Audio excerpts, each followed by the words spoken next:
Hello everybody and welcome back to another Pokemon Unite support only solo queue challenge. We're going all the way to the top. We're going to Master. Right now we're in the low rank of Great tier. I was rocking Eldegoss last episode to get ourselves through beginner tier, and now I want to showcase another Pokemon that I think newer players and new support players are gonna have a pretty easy time with. I think that Wigglytuff is a pretty simple character to play. You run in, you sing, you put people to sleep. The Pokemon is very hard to kill. Wigglytuff just lives forever, so it's not super punishing. As long as you can pull off the sing and get people to sleep, you're going to be able to get out alive, unless you just decide to hold your ground and stand in the middle of the fight after everyone wakes up. Then you might be dying, but in general on Wigglytuff, you should be able to just put people to sleep and then kind of disengage yourself from that fight and survive. Or if you feel like your team needs your help to do the damage, then you can stand your ground, you can slap people around, stay in there and try to get some kills, but be warned, it may end in your death if you decide to stay in too long. Today, I'm going to show you how I like to do it with Wigglytuff, and just like last time, I want to start off by recommending some items. So I know in the last episode, I recommended EXP share on Eldegoss, and I think for the very low beginner ranks, EXP share actually wasn't working out too well, so I'm going to buy a new item that I think you guys could use instead of EXP share on Eldegoss, and it's perfect because this is the item that I would just recommend anyway on Wigglytuff. So right here, Score Shield. This item is going to make it so while you are attempting to score a goal, you will be protected by a Score Shield.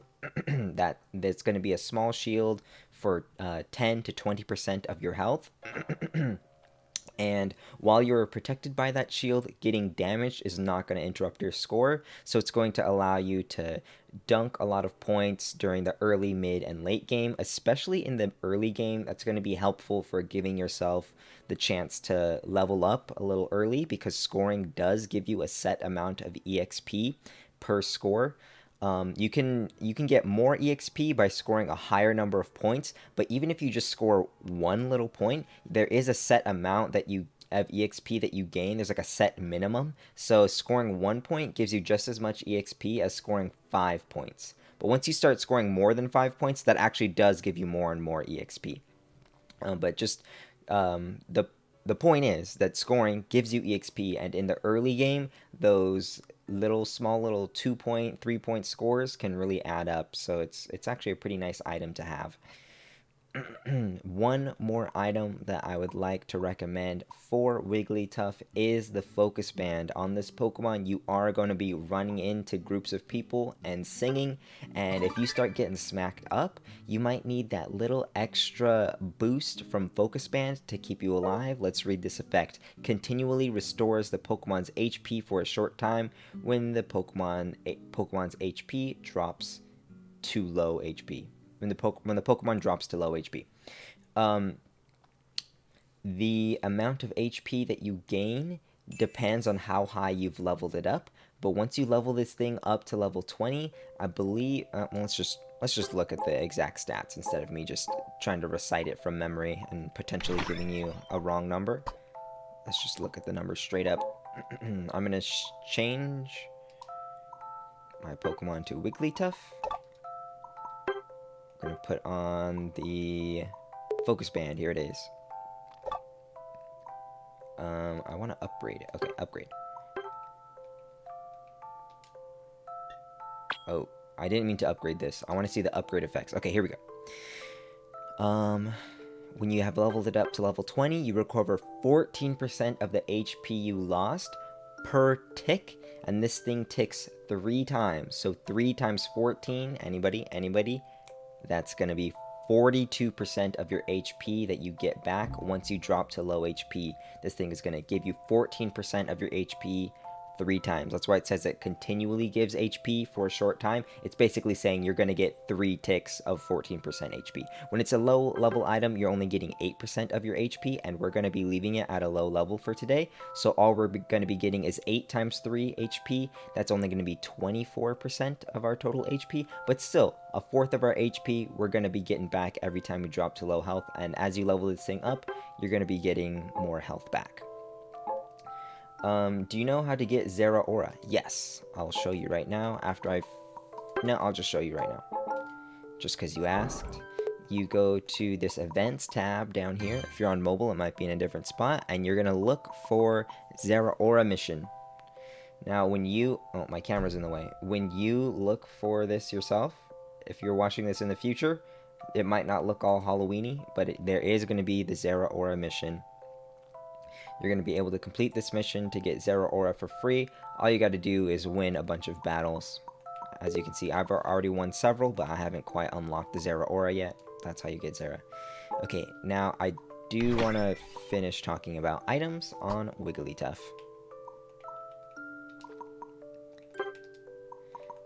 Focus Band, an item that I recommend. Score Shield, the other item I recommended. And now, the last item. Some of you are not going to be surprised. Most of you shouldn't be surprised. Buddy Barrier. This is the item that I told you guys to purchase and level up to level 10 as soon as you can. Because this item is going to help you on every single Pokemon. Today, in this video, I'm not going to be leveling up my items. I just want to show people that if you made a huge mistake and you just have like no item enhancers, you can't do anything, you just like wasted it on some random, you used them all on leftovers or whatever, I'm going to show you that it's okay. As long as you have 3 good items that are all at level 1, you're going to be okay.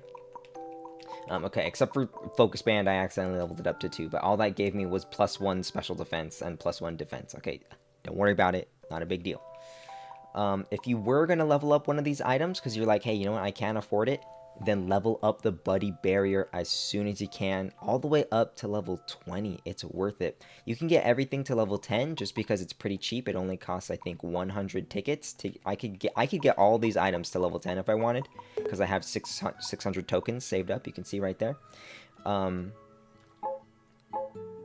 So you definitely should be able to just level up all 3 of whatever items you're using on your Pokemon to level 10.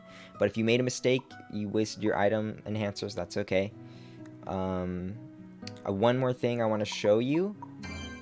Right here, a special little cheat code for you guys. Super Held Item Enhancer Mission. All you gotta do, guys... Let me hide my camera again so you can see the name of this thing. Super Held Item Enhancement Mission. All you gotta do, guys, to complete this mission is get to level 10. You're doing that anyway, just naturally, by playing the game. By the time you hit Great Rank, you're probably already level 10 by now. And this, getting to level 10 and completing this challenge is going to allow you to get a level 30 Super Item Enhancer, which changes a single held item to grade 30. So you just level up an item straight from 0 to max level instantly just because you're level 10. Once you get this bad boy, I recommend slapping it right onto your Buddy Barrier. Just boom, put it on your Buddy Barrier instantly. Slam it, baby. That's what I would do right now. But again, I do want to just kind of show that if you don't have the Buddy Barrier, it's going to be okay. But what I am going to do is purchase this little item. This is a Halloween exclusive. You might not be able to do this if you're watching in the future. All this is a trainer level booster, and this item doesn't do anything for you in the actual games. This is just helping me to unlock these rewards right here. It's going to help me to level up faster and unlock the eject button sooner, get more enhancement tokens sooner. You know, if you have the opportunity to use an event like the Halloween event to get yourself a free 1-day battle point booster card for the low price of 1 event currency, aka a pumpkin right here right now, then I say go for it. It's just going to help you to level up, unlock items sooner, unlock the free coins and tokens that they give you here on this list sooner. I just need to use that item. This part might confuse some people. You got to go to your item box, and it's right here, this little green ticket. We're going to use it. Boop. Wait, what is this? Oh, wow, a trial card. So you can also try out items at level 30. I don't know if this is a timed exclusive or it's something that everyone's going to have access to, but here is another way for you to kind of help yourself level up your items. But again, I'm not going to be using any of this stuff, just to show you that it is okay if you got yourself into a really awkward spot with no item enhancers, you're going to live. But be warned, as we start playing more and getting higher up in the ranks, I am going to actually be upgrading my items, so you do need to start saving those things up so that you can follow along with me and actually have some upgraded items.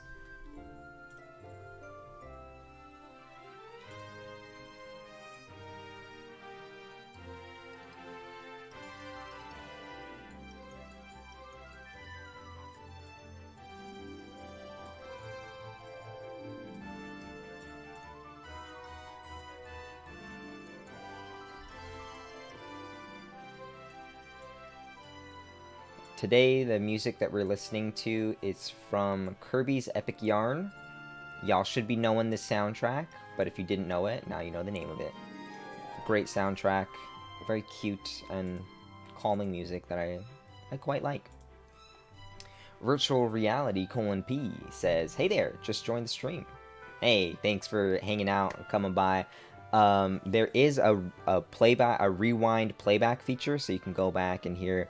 I was talking about items just a second ago, and now here we are in our first game.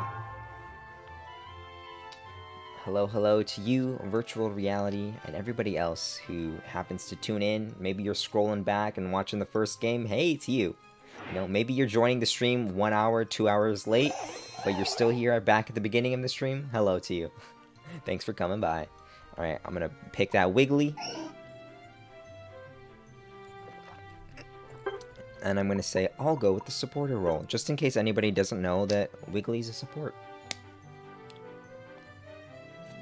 Hey, thanks for that. I hope that I have some good luck too on some coin flips, but, you know, we're going to get through it either way. I'm going to show you how to be okay, even if you didn't get lucky. Yo, it's Lee Sin! What's going on, dude? How you doing? Yeah, that's the name of my account. It's Sup Bro, but also Sup.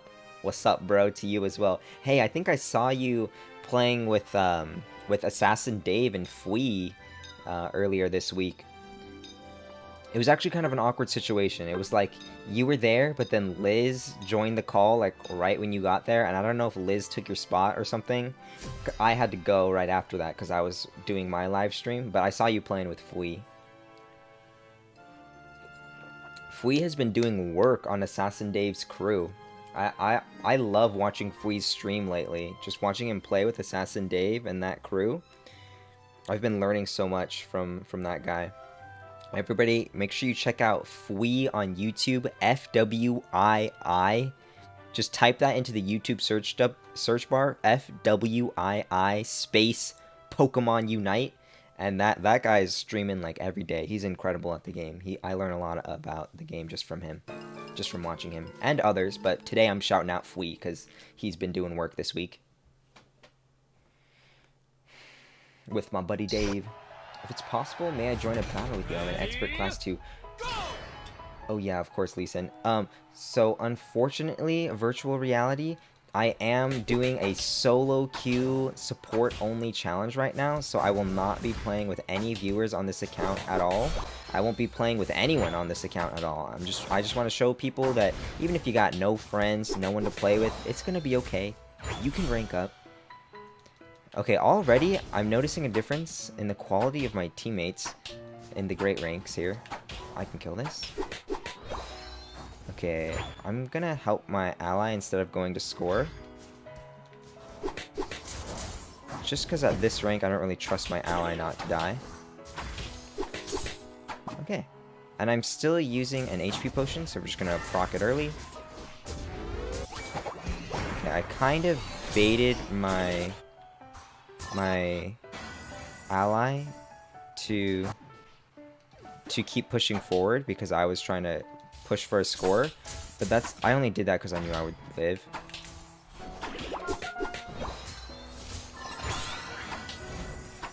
So that's something I gotta be more aware of as I continue to play today. my allies might like follow me into the depths when they really shouldn't. Darn, that would have been great if I had gotten that frog to go to sleep. Okay, normally I wouldn't recommend staying on these bees at such low health, but I have low confidence in the enemy Greninja to actually punish me. But that's something I do just want to mention, that I should not have gone in. Again there, should not have gone in. Just trying to test my opponents, see if they're going to see what they will and won't let me get away with. I don't think this guy was the original jungler. I think he's just stealing the jungle camps. So apparently that's the thing we're doing in Great Rank still. Stealing camps from each other. Not going to go in on this because I saw my ally just die. You got to get out of there, Cramorant. Okay, here we can punish. They're dead. Oh, nice. That air slash cram did a bunch of damage. Oh man, they caught me with that freeze. They said, hold it! You're not killing my Greninja. Good job, Ninetales, protecting your teammate. You love to see it. Thank you, virtual reality, for your wish of luck. I'm gonna need it here on this solo queue journey. I wish I could be playing with y'all. We actually do games with viewers on my Twitch stream, but here on the support only solo queue challenge, you know how it's gotta be. Ooh, it's a dive air slash cram. Spicy. That's the off meta pick. Not as much CC, but dive actually does push people. When you dive underneath them, they get kind of nudged. Oh my gosh, my Cramorant just went all the way in.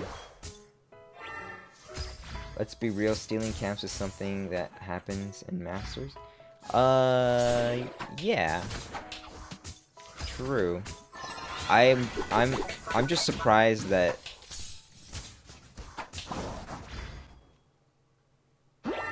I'm just surprised how often it happens at all ranks. People just have no respect. No respect.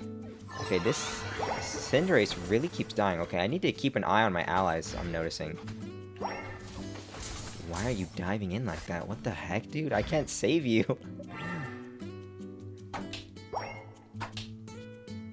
Okay, there are about to be some bees that spawn in. Okay, so killing this Ninetales is really good. Uh-oh, enemy Pikachu. You can see the outlines of characters. They'll have a red outline or a purple outline for me because I have the colorblind mode on because I just think it looks pretty. Oh my gosh! Wow, he actually fried me in the bush there. You can see enemies coming. Sometimes, you know, I get confused if somebody's going to be a friendly or an enemy when they approach me sometimes. When they first appear on my screen, I'm like, oh wait, is that a friend or an enemy? You can look at the outline on the character. Wow, Ninetales is green. I don't know where Ninetales is green. That's so weird. Maybe you can't use the outline to help you see what's going on. Whoa, you're dead. Wait, what? You're not dead? Okay. I could have slapped that person, but I decided to let my Cramorant have it. Just because I want that Cramorant to be happy, you know? Player morale is important. So if you can avoid stealing a kill from somebody, honestly, I would say don't worry about avoiding stealing kills from people. Just steal them from people. Okay, it doesn't matter. But for me, I'm trying to min-max my odds, and so I'm worried about player morale. So I want this Cramorant to be happy. I'm not gonna let this get stolen. That would have made Cramorant real unhappy. Oh, we're both uniting. Ulting goofballs. One of my favorite things to do in this game. I have my score shield, so I'm able to score. And do another small score here. Alright, and now I could rotate up to the Rotom. It looks like I'm going to be late if Charizard's already burning it down. So I'm going to actually stay down bottom. And I would like to defend the bottom ring. Oops. Sometimes controller snapback makes the moves just go in the complete opposite direction that you were aiming. Make sure that before you release the trigger for aiming, you're still holding the stick in the direction. You don't want to like release the stick, because when you release the stick, the stick flicks back in the other direction, and sometimes it makes your aim go the other way. So be careful for that. Okay, my opponents are... What? The concede vote? Okay, I was not helping my team to defend that goal ring there. I was just waiting for people to come approach me on this bottom ring. Yep, here you are. We're both asleep here. What the heck? You just united me? That's so rude.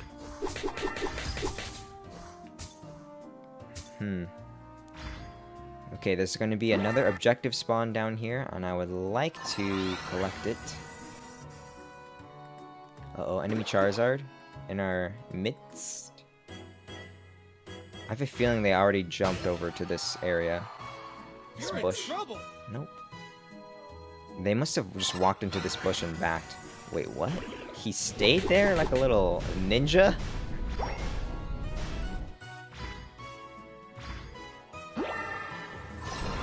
Okay.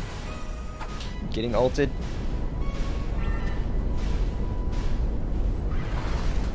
Unite my team. The Charizard could have stolen our berry, but they probably would still be in danger even if they did that. Alright, clean them all up. Just a Zera. Probably gonna try to jump out. There's the Spark. Oh, wow. Their Wild Charge actually dodged the damage. Can you hit that, Charizard? What are you doing? Charizard, I need you to wake up, man. You're full health standing on top of a Dreadnought with no opponents around. What? I feel like... I mean, I don't know how much time we had. Maybe we could have fried that. Maybe not. Yeah, it's just controller stick snapback. It's perfectly normal. Could happen on any control stick. What the heck is wrong with these guys trying to concede? Alright, there you go. Just walk up and slap it. And then don't concede. Quitters. It's okay though. Alright, I know that Cramorant might struggle to score, so I'm just gonna... Cramorant, please, broski. Are you kidding me? Cramorant, what is your problem? I left that goal open for you to score. Specifically you. I'm trying to enable you, man. Okay, Cinderace getting some scores. They didn't cap on this goal, but they did cap on our base. So that's kind of scary.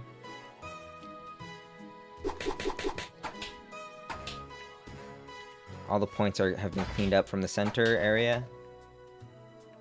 No straggling points.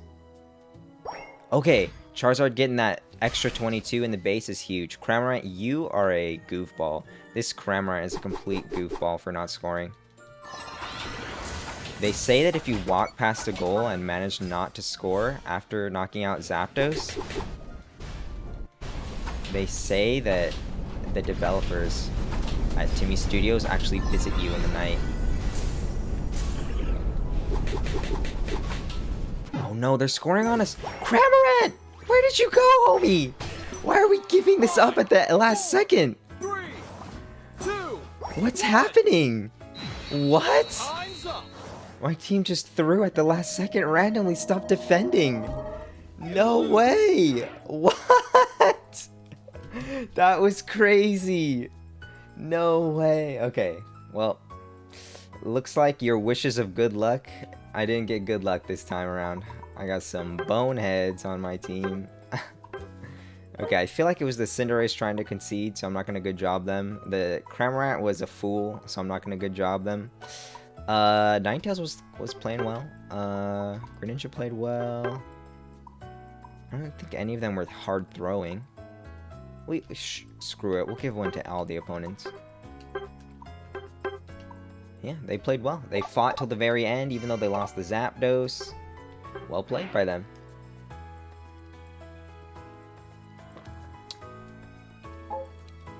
And this is why I hate solo queue. I mean, if you're gonna hate solo queue just because you lose, then you're gonna end up hating every game you play. Losing is a part of the game. Being a support at a low rank is really hard because you don't really have the power. Like when my teammates throw, there's nothing I can really do to like make up for it, to make up for how hard they're throwing. If they just straight up don't want to score, if they just straight up don't want to defend, then there isn't really much you can do. And that's why being a support really sucks at the low ranks, because you're not able to stop your teammates from being complete boneheads. Once you get higher up into like veteran and ultra, that's when being a support actually becomes really strong, because your allies will actually have a baseline of knowledge. They'll at least know that, oh, I think I should score when Zapdos has been killed by my team, right? I should score. I shouldn't just keep running into the enemy speed lane and die for nothing like the Cramorant. People stop doing that once you get to veteran and ultra. I mean, strange things have happened even at the higher ranks, but those things like that do start to stop happening, and that's when being a support actually is very strong and very rewarding. But here in these low ranks, this is when you're just down in the depths, in the trenches. This is the worst time to be a support player, is in the low ranks. So these videos are actually going to get easier and easier to make as my allies gain more and more brain cells.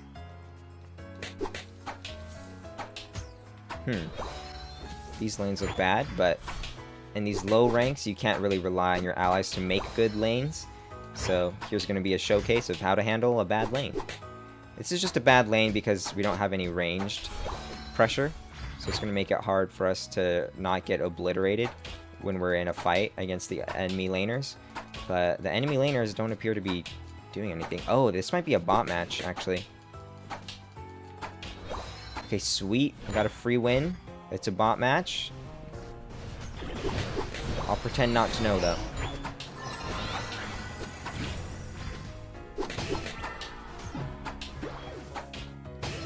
Okay, enemy Haunter runs straight past us. Doesn't help the team. Clear sign of a bot match. Now, this is the part of... Ooh, I got controller snap back there. My slaps just went the complete opposite direction.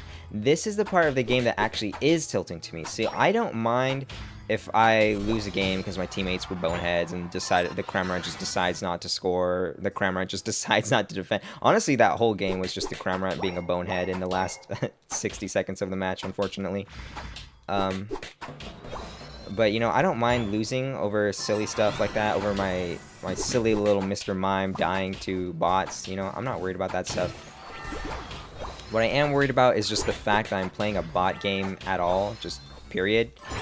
That's really annoying to me, because like right now this game just doesn't matter to me. This is a free win, I'm just waiting for it to end, and this is the worst part of Pokemon Unite. It's getting stuck in these bot matches. Like, maybe if you're a different person than me, or like even when I first started playing, I was like, okay, cool, a bot match means a free win. That's awesome, I like this.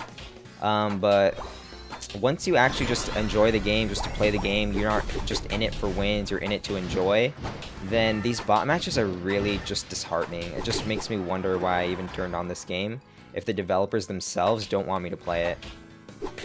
They just want me to play these fake matches against fake opponents. It's really silly. Unfortunately, it's kind of a staple of Timmy Studios' design at this point. So I don't think it's going anywhere.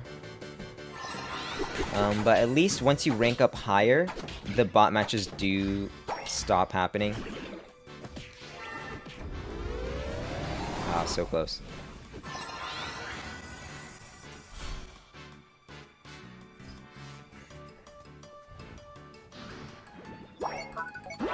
I wish I could just teleport 7 minutes into the future when this match is over, to where this match is over, but...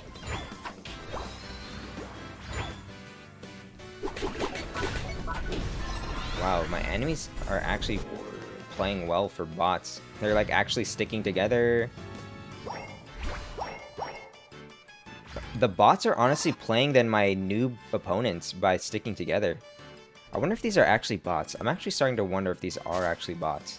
Because it is pretty unusual for all of them to come to the bottom lane. That's honestly pretty rare. I've never seen the bots actually group up like that. That's pretty amazing. So I'm leaving the bottom lane because I know it's just feed town down there. I'm but a humble support. I'm not going to be able to really carry a team fight down there unless my allies are actually down there with me, which they're of course not.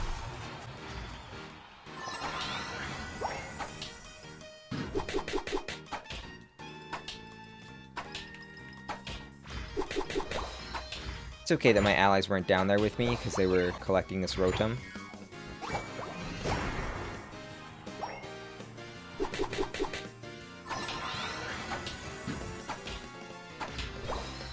Alright, just one measly little point on this bad boy.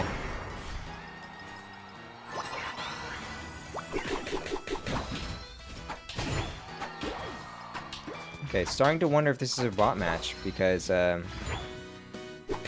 my enemies are actually moving like humans a little bit. At the beginning, like maybe they were faking it. Maybe they were pretending to be bots at the beginning. But then in reality, their goal is to make me think that they're bots, so I drop my guard. Yeah, I don't know. I feel like a bot wouldn't act like that. Oh, nice. Whoa, instantly ulting? Yeah, this guy's like missing moves like a human. I don't know, I think that might... I wonder if it's like a mix of humans and bots or something. This is so weird. Puedo jugar? Did you say can I play? Right now I'm doing a solo queue challenge where I only play by myself just to show people that you can succeed even if you have no friends. So you can play, just not with me. Not this time. If you take a look into the stream video description, I do have a link to my Twitch channel. And on Twitch is where you would want to look if you want to play with me in ranked or in standard mode. See, this Eldegoss is a bot, though. The Eldegoss was a bot. So I wonder if, like, the Gengar is, like, a human, and maybe the Snorlax is a human. Because the Snorlax and the Gengar are the ones who, like, rotated down bot. But then again, at the beginning of the game, the Gengar did just run right past us and try to go score. Whoa, what the...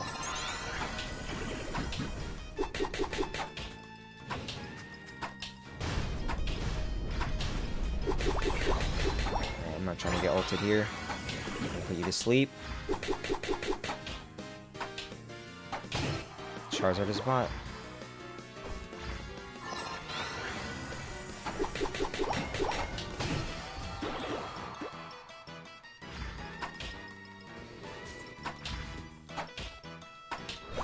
Is that your trainer ID, Masquerade? Well, maybe someone in chat will add you, but like I said, right now, I'm doing a little bit of a solo-only challenge. No, I tried to steal it. Okay. Just doing something a little silly, showing that you can try to steal things with Wigglytuff. You did see the Zapdos steal at the end of the last game. And you can do it on Rotom and Dreadnought as well. The slaps are really nice for stealing objectives because they do a little tick of damage every time you smack. So basically what this means is if somebody's trying to use a big burst damage, like a Snorlax Heavy Slam or a Lucario Power Up Punch, if someone is trying to use one of those big damage moves to last hit an objective, and they mess up, and they leave it at like one little pixel of health, Double Slap is going to make it so that you're constantly just smacking for one more little extra tick of damage. So you are able to secure situations like that where the objective survives on 1 health. Whether it's your ally using their power-up punch or the heavy slam and accidentally make a mistake and it lives on 1 health, or it could be an enemy who makes a mistake and lets it live on 1 health. Either way, Double Slap is just going to help you to confirm the kill.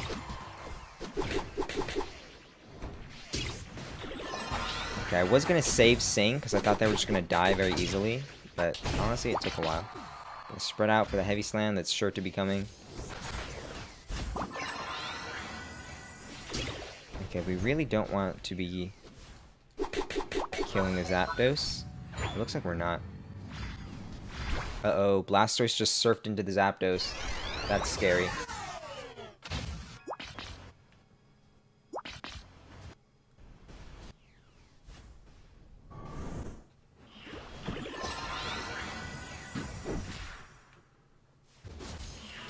You're on fire!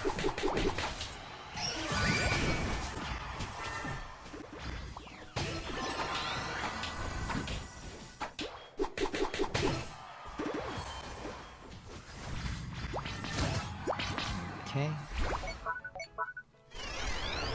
They're 4 down. Charizard could come in and steal it, though. That'd be pretty funny. Is Charizard ulted? And they're just not trying to knock out the Zapdos? What the heck did my Blastoise just do? My Blastoise just tried to surf through a wall. I think my allies are not bots. They just have no idea what's going on.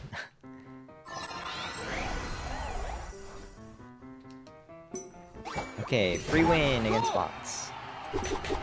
Yay. 4, 3, 2, What were we talking about? We were talking about something. time's up! What were we talking about? Oh, we're talking about double slap and securing objectives. Yeah, that's one of my favorite parts about Wiggly, is that you just smack, smack, smack, smack, smack. And then when Lucario comes in and power-up punches and screws up and leaves it on 1 health, Wiggly's like, smack! It's mine. I claim this for the purple team. Or the orange team, if that's the team you're on. Okay, watch. These guys, I'm gonna click A, and it's gonna do nothing. They were bots. You were a bot. You were a bot. You're a bot. You're a bot. My allies, not bots, I think. No, they were bots too. Oh, no. Okay, I'm sorry to my allies, or to just people in general. I'm sorry for thinking. I had so little faith in humanity that I thought that my allies were actual humans. I thought that actual humans played as bad as the bots in Pokemon Unite. I'm sorry, everyone. I'm sorry for thinking that you were a bot, okay? These guys were bots. These weren't actual humans. Actual humans apparently don't just run into the lane and die as Mr. Mime at the beginning of the game versus Gengar. Yep, just another very interesting bot match. Okay, we have eject button now. Let's yeah, let's go ahead and put on the eject button on Wigglytuff. And on Eldegoss. Oh, also there's one setting that I want to change. Right, behold, the settings, the recommended settings. Not these ones. Right here.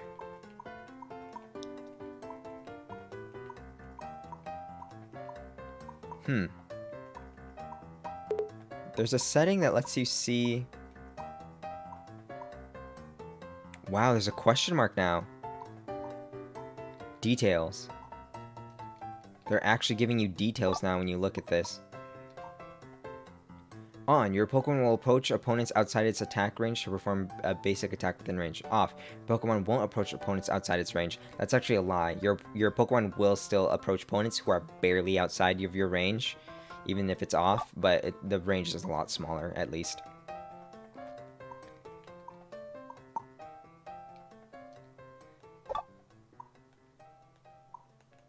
Okay, there's a setting. Oh, here we go. Battle info. Wow, this is new. Show trainer name above HP gauge. Oh, wow, you can turn that off. Show cooldown decimal values. I want that on. Highlight outlines for opposing Pokemon on screen edges. Highlight outlines for opposing Pokemon on screen edges. What the heck does that mean? I'm gonna have to research that one on my own time. Okay, boosted attack gauge. This is the one you want to turn on. You want to turn this on so you can know how close you are to your boosted 3rd auto, or if you're Cramorant, your boosted 4th auto. That's the one you want to turn on, boys and girls. But also feel free to scroll back and pause while I was scrolling through all of my settings. You can copy my settings if you like.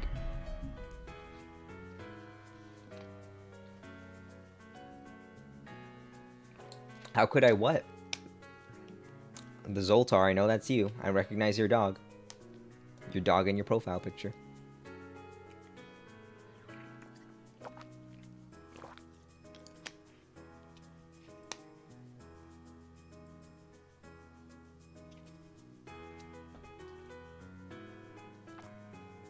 Masquerade, why are you saying no? Are you okay, buddy? Masquerade, I can see that earlier you typed Puedo Jugar, and also you gave me your trainer ID twice. Maybe you're just scrolled back in the video so you didn't hear me earlier, but I was trying to tell you that this is a solo queue challenge, which means I gotta play alone. I'm not gonna be able to join you off of your trainer ID, unfortunately. In the higher ranks in Pokemon Unite, the game actually hides the faces of your opponents, and I think it's to prevent win trading. Because you could just give yourself a really unique skin tone, eye look, and hairdo and hair color, and then you could just like identify if you're fighting against a certain person that you're trying to fight against and win trade against. So to prevent that from happening, they hid the faces to make it harder for you to win trade. Mr. Elijah.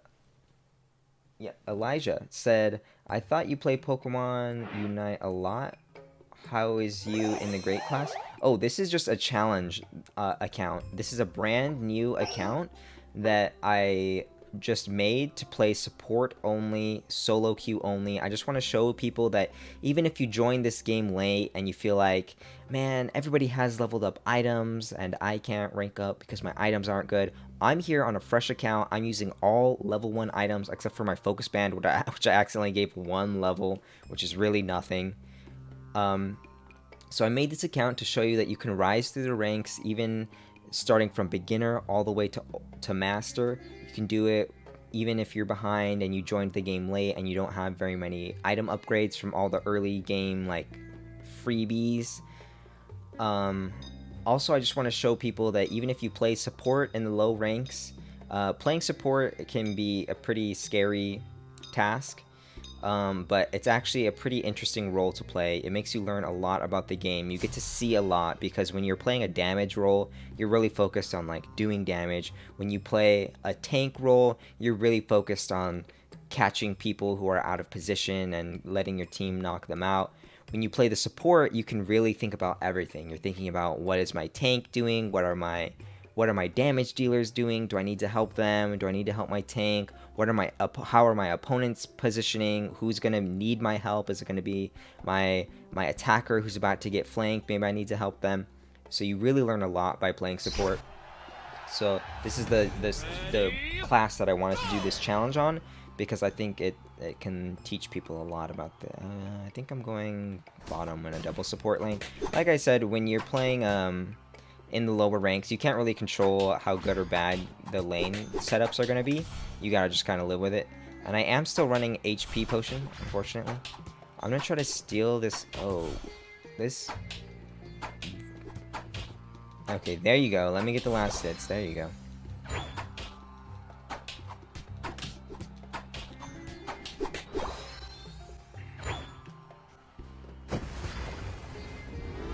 Whoa, it's a tri-lane bottom. I don't think it's like a smart, like, meta tri-lane. I think these guys are tri-laning because they couldn't agree on who's gonna go to what lane. Thanks.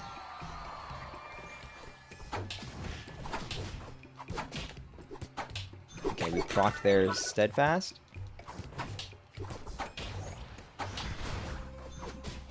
Oh, you got onto the wrong side. Oh, snap. Wait, Venusaur is here actually collecting everything. Okay, the tri-lane is really powerful. Okay, that was a really awkward animation because I rolled out while I was getting knocked up. Okay, here comes the big punish finally.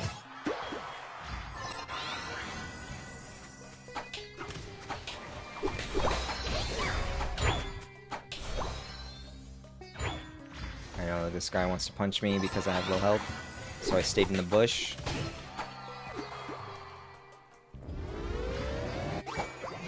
Hey, what's up, Chris? By the way, what level are your current items? They're all level 1, except for my focus band, which I accidentally leveled up to level 2. But it's a pretty inconsequential level up. Again, I do just kind of want to show people that even if you join the game late and you don't have leveled up items, you're going to be fine. In the great and beginner ranks, I think I'm going to be able to get out of these ranks without leveling any items up. Don't do it, Pika. Don't do it. Let's just collect the farm, Pikachu. Okay, there's no one in the jungle, so I'm honestly gonna just go do that. Because farming the jungle is that important. The EXP that is just sitting in here just should not be sitting in here. I didn't even notice that no one was jungling, honestly. Okay, enemy Cinderace running wild. I'm not even going to do anything about that, because they're dead. The enemy Cinderace does actually have a level... Stand on the point, dude! My ally just almost fed because they refused to stand on our goal, which would have protected them from damage, because it gives you a shield when you stand on it. But luckily our Cinderace clutched it out. Even though they were just a small little score bunny.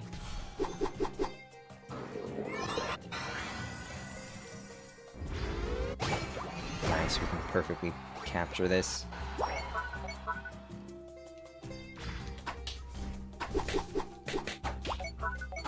Alright, here comes the enemy Venusaur. Gonna have to take care of this guy before we do the Dreadnought. Before we give Dreadnought the work.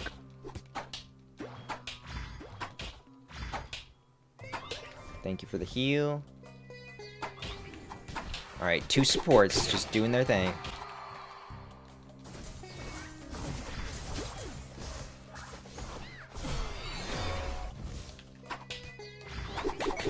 Just watching what's going down up here. Okay, I'd like to defend the bottom lane. Ooh, there's Venusaur. It looks like Blissy's already defending bottom lane.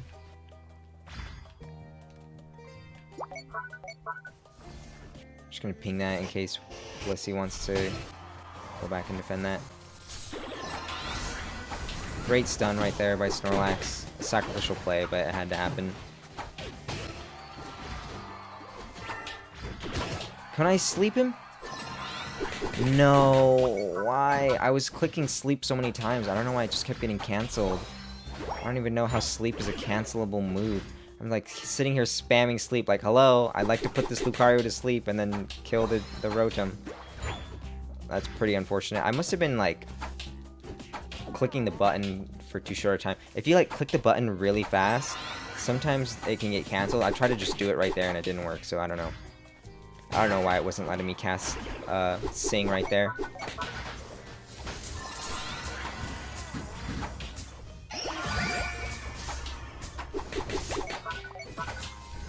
Don't give it up, Snorlax.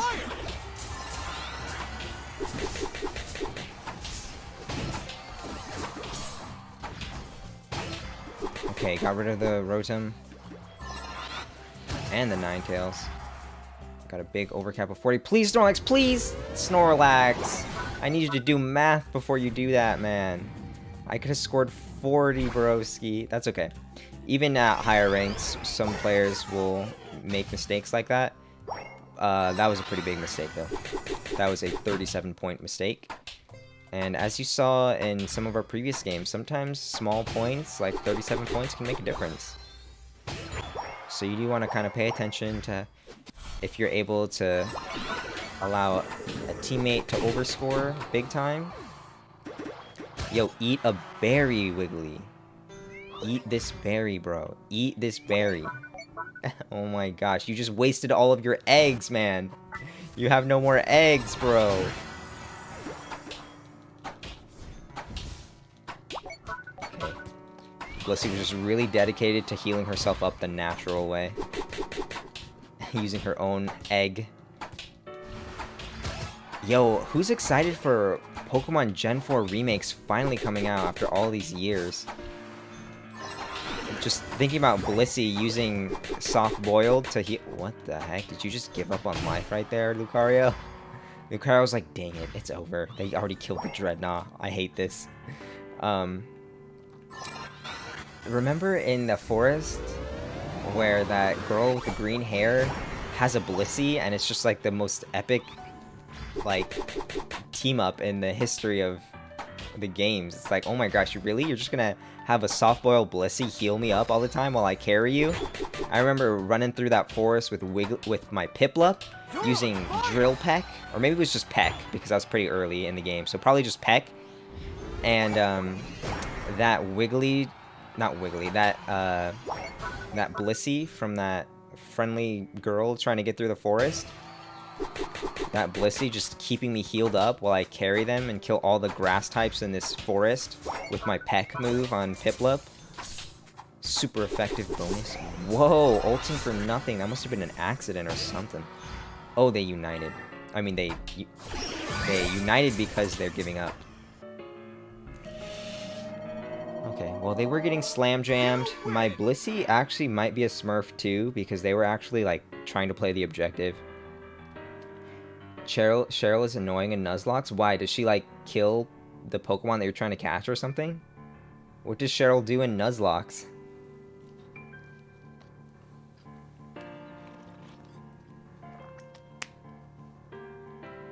You got to Veteran with a lot of struggle, and it took 2 of your friends to get there.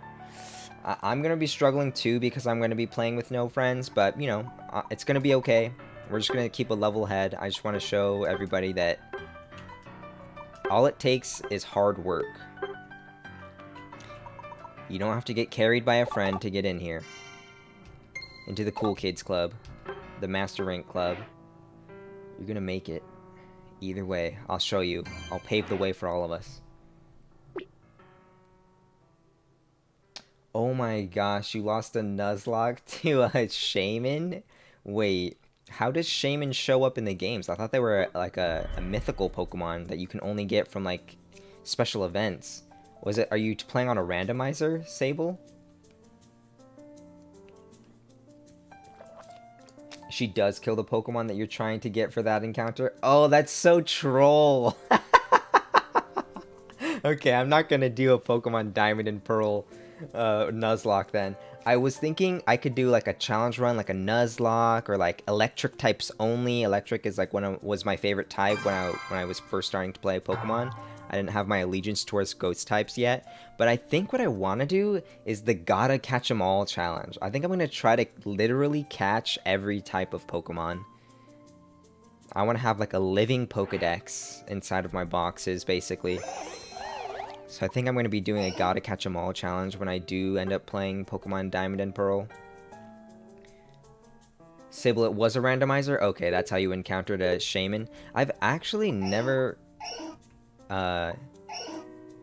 seen a Shaman in-game, I believe. Despite Pokemon Diamond and Pearl being my favorite game, Shaman is actually one of the best mythicals in the game. I think they're really cute because they're based on a little hedgehog. It's so cute. It's like a chia pet, actually. Because the hedgehog hairs are just like some green grass that's growing on its back. Shaman is actually a chia pet. Oh, sorry if I missed it, but what's your name? Oh, no worries. I probably missed it when you asked earlier. I'm Yo Cup of Joe. Joe is short for Joseph. If you know the other popular Pokemon Unite YouTuber, Crashy. Crashy's name is also Joseph. We're both named Joseph. It's like a kind of like a destiny bond. Everybody named Joseph. Oh, there's a Wiggly on the enemy team using the Bonfire Wiggly. They call this Bonfire Wiggly, but I mean, the game calls it Bonfire Wiggly, but to the community, it's Hipster Wiggly. The main problem with the game is that there are so many kids playing just because it's a Pokemon and don't know what a MOBA is. Yeah, it can get better once you... Yo, the jungle is open, big dog. It's all yours. Take that blue buff. There you go. That Venusaur is going to get big and strong. I know it. I could have jungle Wigglied, but I don't think that's going to help people learn. How did I bounce that way?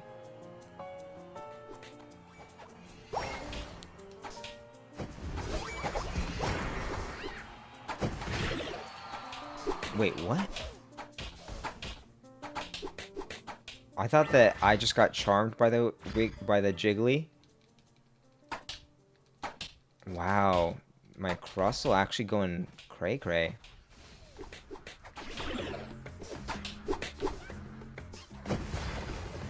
Oh my gosh. I can't even walk back to my point. I'm afraid to die.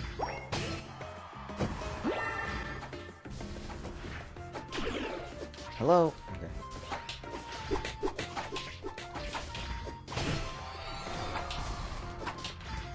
Just trying to proc my health potion as much as I can off cooldown since I do have it.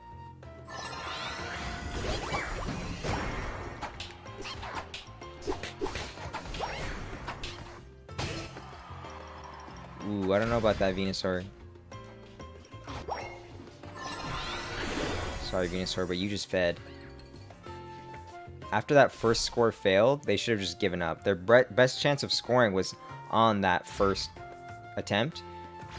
They showed up so late to try it, though. So, like, I could have helped them, but they started trying to do it so late. Nice. Smack him down.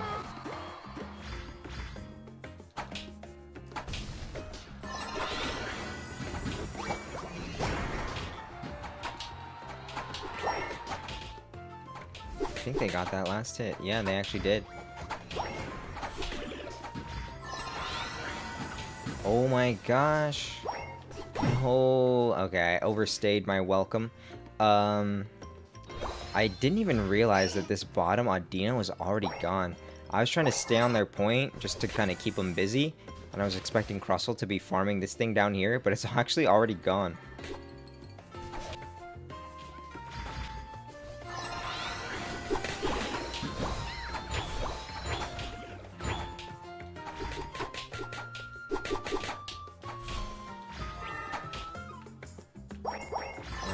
The Dreadnought has just spawned. So did Rotom, technically, but I'm interested in this Dreadnought.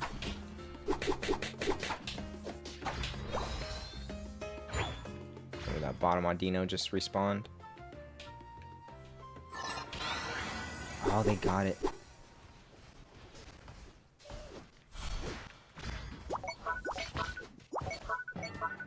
Oh no, my allies have the numbers advantage up top, but they lost the Rotom.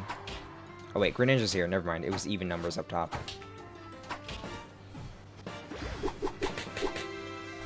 Okay, I need to run out of this situation. No, okay, I should have just tried to kill the Pikachu. I realize that now. I could have probably killed the Pikachu. Okay, looks like the team might need help defending up here, but Crustle, you gotta get in there, man. Nice, we got it. And there's a bit of luck. A little bit of luck to make the speed run go a little faster. Never hurt anybody. Do I ult to keep this guy alive?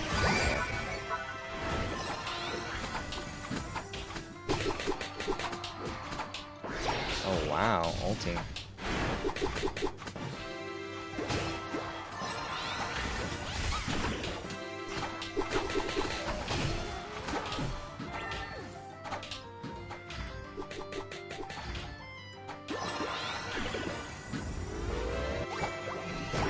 Uh-oh, here comes the Machamp.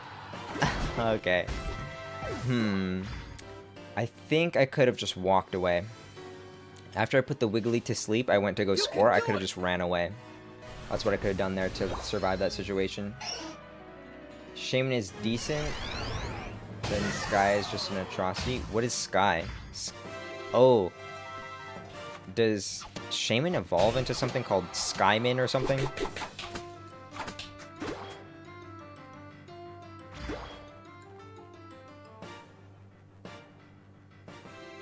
Serene Grace is a great move. I like that move on Togepi or Togekiss or Togetic, whatever it is. The full evolution. This song is so quiet. I'm gonna go to some So I Stardew found my Valley essay movie. written, Oh, and I've been working we got an ad. on it for about a week. So now I'm going to show you how I use Grammarly to... Okay.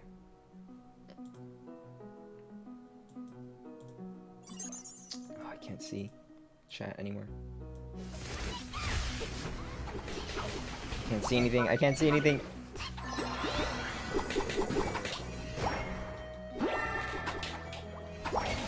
Oh no, this is not good.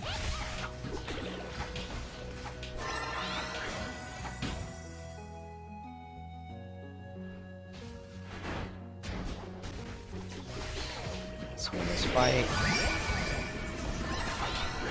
Why are they both unstoppable?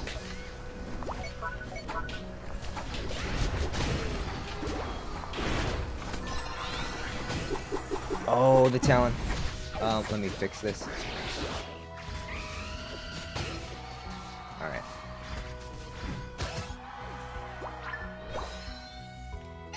Shaman. Oh, Shaman has another form called Sky, which gets more offensive stats, but lower defensive stats and gains the flying type, so it's a fast mon that has air slash and Seed Flare. Oh, what is Seed Flare? Uh-oh. Come on, Crustle.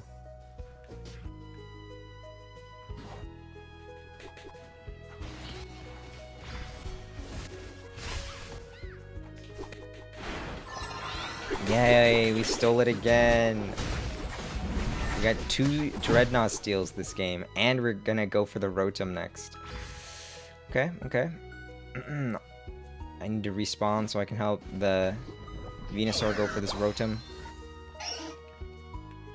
Everyone on my team is not farming. I can't believe that. My team won both Dreadnoughts, but we're low level because we didn't farm in the meantime, in between time. Looks like Venusaur doesn't have the damage to knock that out in 20 seconds. Pretty amazing. The final stretch! You're in trouble!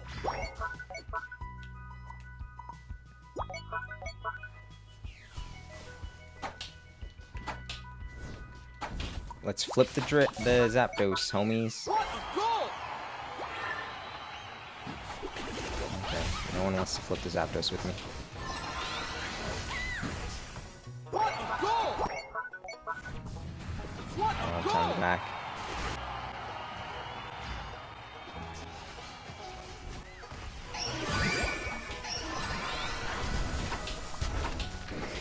No, Machamp ulted me. Oh, Crustle got it though. Okay, got lucky this game.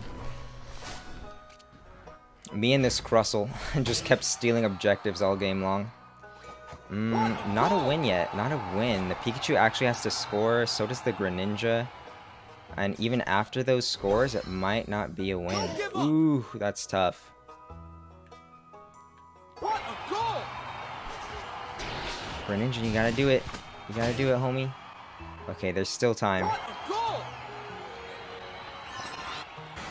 I'm gonna go out. I'm gonna run out there with my score shield. Oh, I'm holding 26 already. Okay, I need to run out. I'm holding way too many.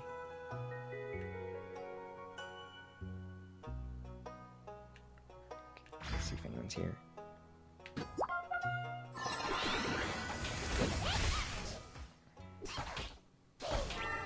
Oh no, they're all here. No. Oh, I needed a little bit more backup. Ooh, I don't know. We cracked the top goal, but we didn't crack the bottom goal. Only by 6, though.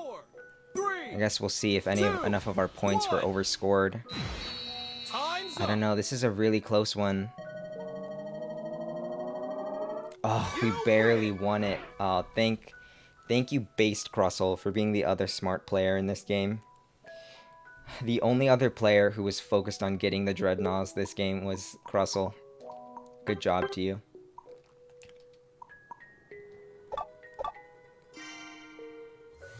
Alright, you get some unlucky games, but finally on this run, we actually got a lucky game where we had one shining light on our ally team. A Crustle that knew what was happening, that just wasn't completely lost, and was like, hey, you know what? I think I'm going to try to kill this objective. I mean, my allies were on the Rotom, but they weren't on the farm. So that's okay. At these lower ranks, you're going to get mistakes like that. But definitely something to be aware of if you're trying to learn from that game. A lot of the farm was just getting left on the map there. So watch out for that. Let's collect some dailies and catch up in the chat. Nice to finally meet. Well, kind of like an e-meeting. An electronic meeting. Nice to e-meet you. Ooh, Sylveon is free. Okay, let's claim all this.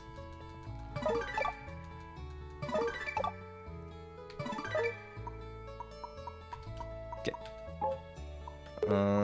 Let's claim our Battle Pass rewards. I didn't pay for the Battle Pass on this account. This account is totally free to play. But I do want to claim my rewards because there are some freebies that they give you. Got some enhancer tokens there.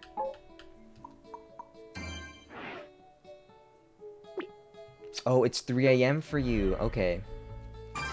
Thank you, Chris, for coming by and hanging out with us today. I appreciated chatting with you today. Cheers to you, and have a good night.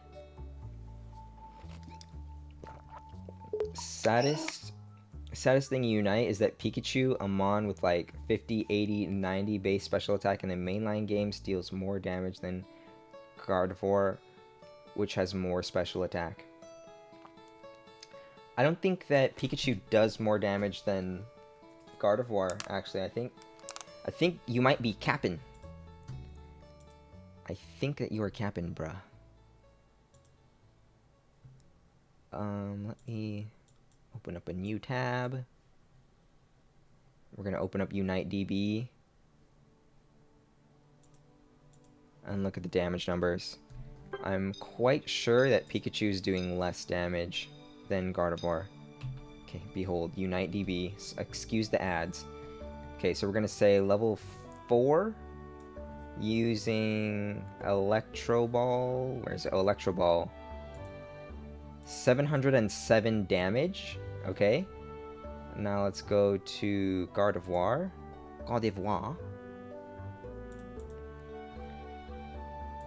Level 4.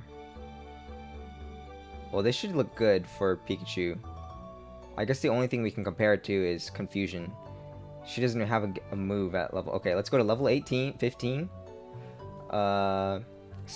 Future Sight. This is this damage times 3, or this damage times 1.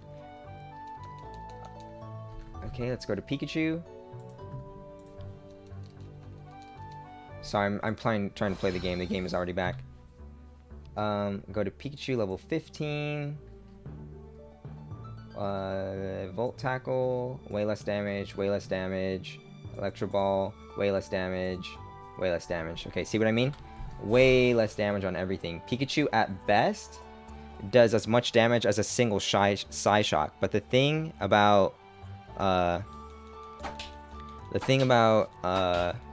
Psyshock is that it hits 3 times. So Pikachu can do as much damage as one Psyshock with Electro Ball. But I definitely wouldn't say that Pikachu does more damage than Gardevoir. Maybe in the early game, but that makes sense, right? Because at that point in the game, Gardevoir isn't even Gardevoir. She's still a Kirlia or a Ralts. But once Gardevoir evolves, she's doing more damage than Pikachu in this game. Alright, so here's how to recover if you had a bad start. My Absol just fed. I didn't get the middle Audino because I was AFK trying to look at the damage on Pikachu, confirming whether or not Pikachu is OP. Turns out they're not. Alright, Greedent is a really overpowered Pokemon right now, so that's something that you gotta watch out for. One thing you need to know about Greedent is that Greedent never dies. I actually don't think their health bar can drop below 0. If you ever seen a Greedent die, it was probably because of a bug. Because Greedent can't die.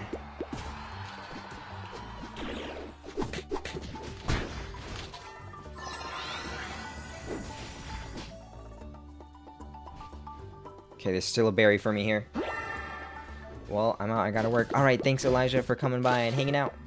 Have a good day at work. Seed Flare is a grass type move. Has 50% chance, 100% with Scenery and Grace to do something. I don't know what, though. I had to start paying attention to the game again. This is why I wanted to move where the chat is positioned, because it's like really far for me.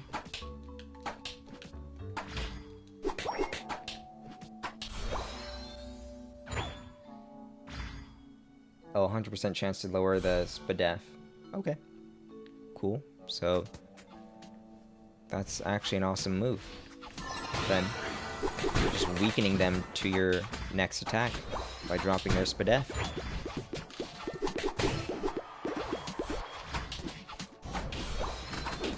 Okay, looks like we recovered. My allies just showed up to the bottom lane, and all I had to do was make sure to do my damage to the opponents. You won't always get lucky where your allies show up to the bottom lane, but you've seen plenty of games already on this journey where nobody showed up, so you've already seen how to handle that. It's just this awkward dance of sitting on the Dreadnought, hoping that your enemies never come to take it, and also hoping that your allies eventually show up to try to help. I'm not participating in this fight, because I don't think we'll win it. Nope, nope. Don't want to do this. Don't want to do this. Oh no. I could have gotten closer to try to buddy barrier.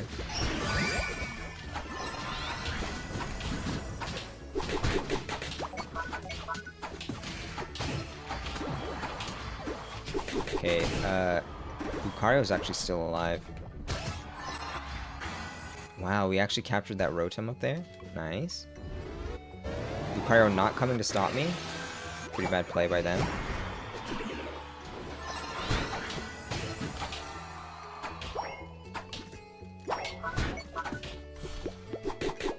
Okay, they almost stole that from me by knocking it up with their Covet move. Okay, at 550, the next set of bees spawns. And we have passed 550, so these bees are here. Oh my. Ulting me. Okay, if I get belched on, I was dead there. I might have lived on like a sliver of health.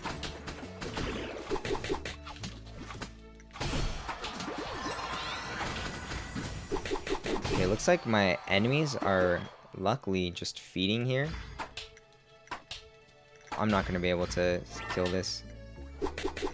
Yeah, it disappears once the goal gets broken. So I knew I wouldn't be able to finish that off. I am going to run back for a berry. Use Sing to make yourself run faster and also make yourself look really cute while you're singing. If you've never seen the Sing animation, take Wiggly into the practice area. Even if you don't own Wiggly, you can still take them to the practice area. You gotta see Wigglytuff sing. It's the cutest thing. I'll give you guys a sneak preview right now. Oh, here comes Greedon. Hold on. Okay, look when I'm walking down. Look at the way she's just like... It's actually so cute.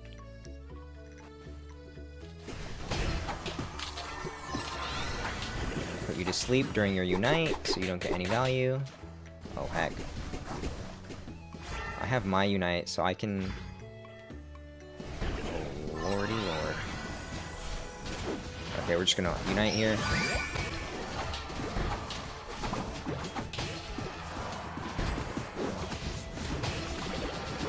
Great job, everybody.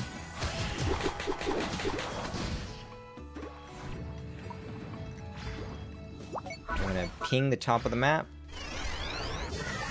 Let my team know that that's where I'm trying to do, what I'm trying to do, where I'm trying to go.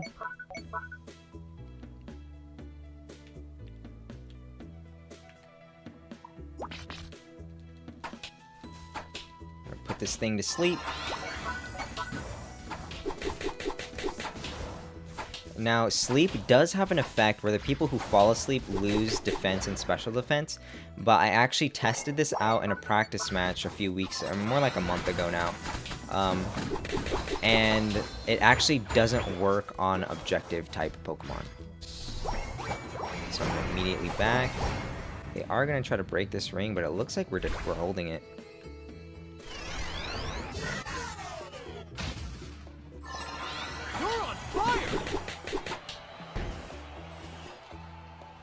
Ooh, Venusaur just united.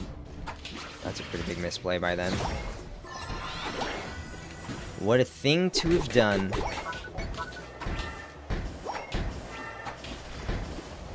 Looks like the, oh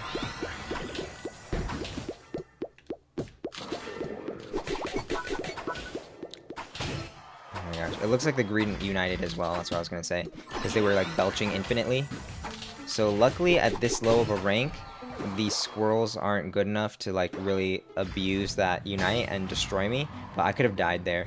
I was just able to kind of keep on sidestepping the belches and just live. But a better Greedent would have made that a lot more difficult. The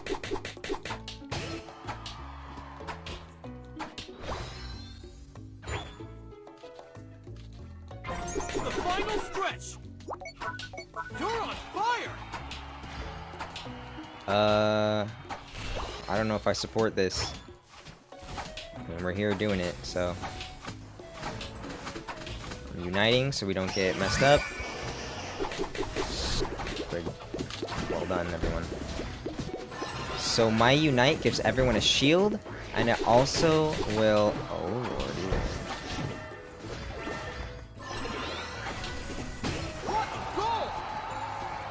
Oh my gosh, we're living. My unite gives everyone a shield, so it helps people to survive longer just for that.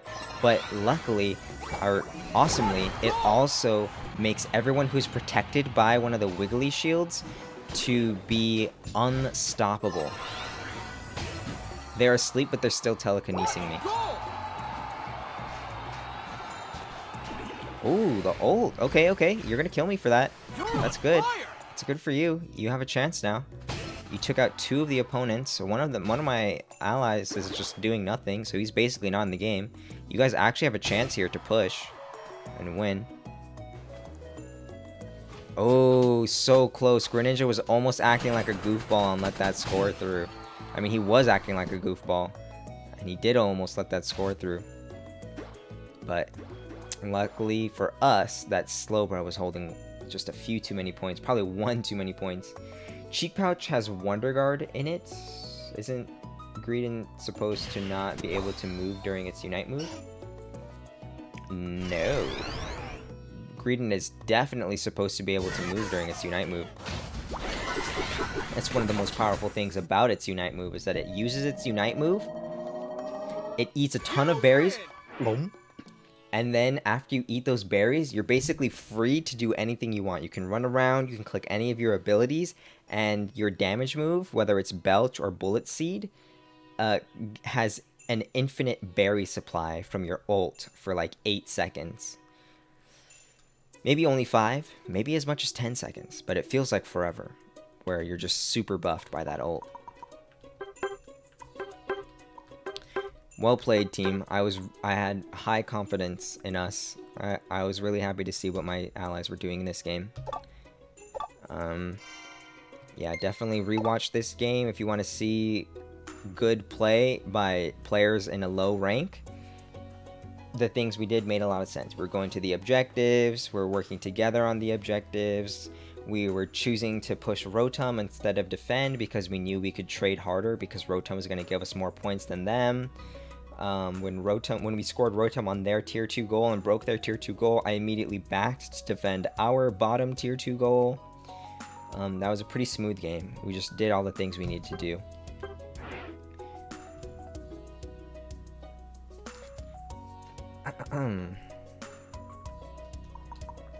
I don't know that Cheek Pouch has Wonder Guard in it. I don't really know what you mean. I guess Cheek Pouch does give Greedent a defense increase in the mainline series. And in this game, it does give you a shield. Cheek Pouch can give you a shield. It doesn't always give you a shield. It only gives you a shield if you overheal with the berries that you eat.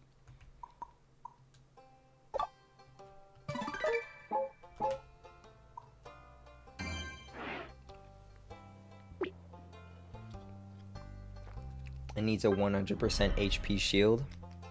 They should make a Pokemon like Shedinja, or is it Shedinja or Shed Ninja? I think it's Shed Ninja or Shedinja. No, it's got to be Shedinja. Okay, that Pokemon that comes off of the husk of like a past of a knocked out Ninjask or whatever. There should be a Pokemon like that that has a 100% HP shield and they just have really low HP, and so it's like just balanced like that. That'd be really interesting. Wonder Guard means you only take super effective damage, which Shedinja has. Oh, okay. I was just thinking that right now. I'm like, wait, Shedinja, they have that ability that means they have 1 HP, but they can only take damage if it's a super effective hit. That's Wonder Guard. Now I remember what Wonder Guard is. Yeah, I don't think Greedent has Wonder Guard. That would be so OP if Greedent had Wonder Guard.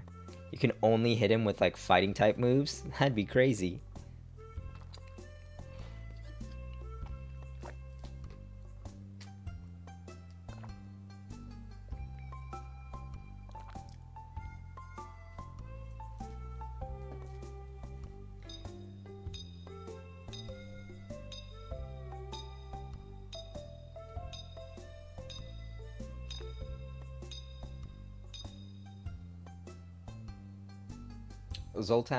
Zoltar, or ZJ, I guess. I just saw that you mentioned that it's something off topic, but you caught a shiny today. Congratulations.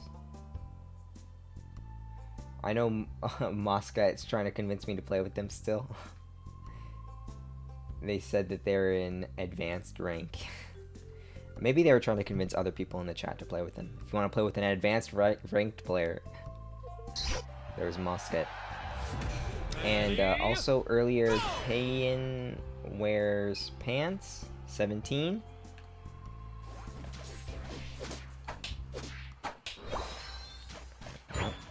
Okay. I don't understand why this Zeraora is not going to the jungle. They kind of just like walked towards the jungle and then turned around, and then I turned around and then they just didn't come back into the jungle.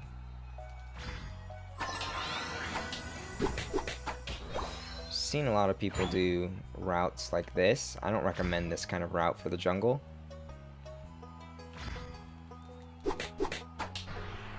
This isn't a jungler video though, so you just shouldn't be learning jungle tactics from this. I have a separate video specifically on jungling if you want to learn the optimal order to knock out these core fish and stuff. And all the buffs. Oh, they're actually just pushing.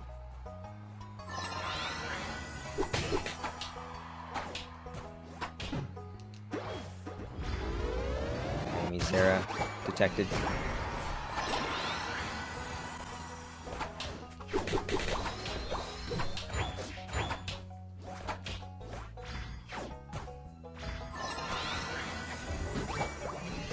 Wigglytuff, which means that I can kind of just score by singing and then scoring while they're asleep.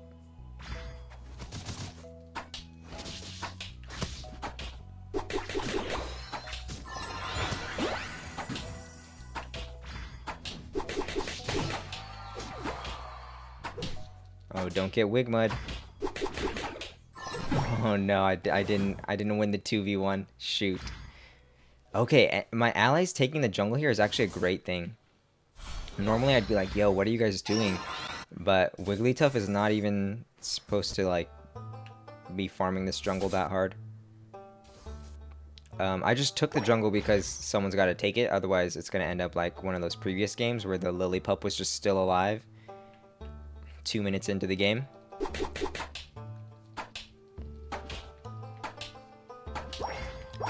I wonder what happened to Ninetales, by the way. Because Ninetales never showed up in the top lane, and then they just randomly appeared in the jungle.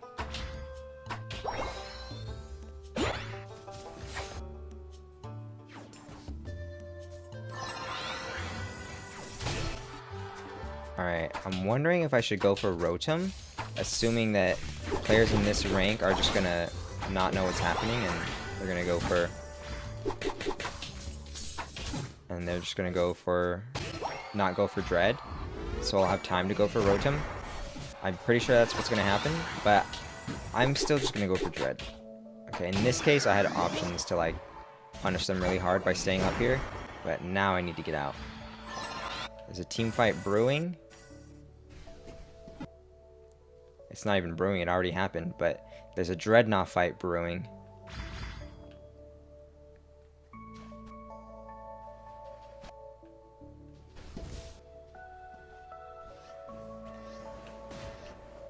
Shoot.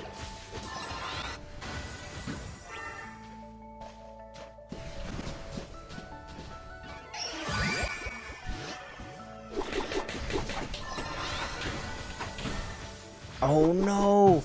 I slapped while I was out of range. That's super not worth. That was a huge mistake. Can't wait for the spoilers mod to be in the game.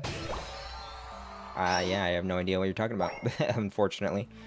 I'm not privy to the spoilers on that game. I'm just trying to enjoy it naturally.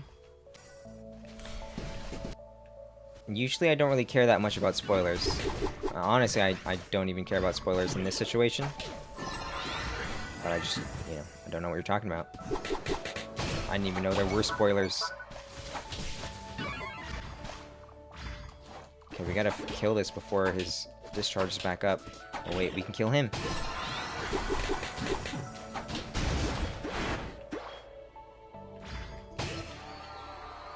Okay, it looks like we captured the Rotom, maybe?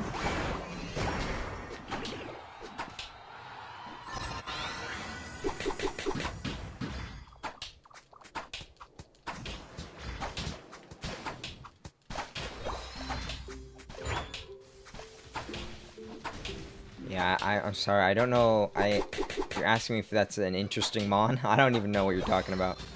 I don't even know what game you're talking about got leaked. Like, are you talking about Pokemon Legends Arceus? Are you talking about Shining Pearl? Brilliant Diamond and Shining Pearl?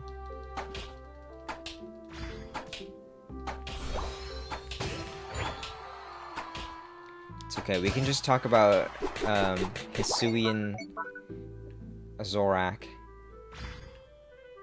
And how cute the small baby evolution form looks. Okay, Rotom is about to spawn. Ooh, wait. I honestly... I better get up there.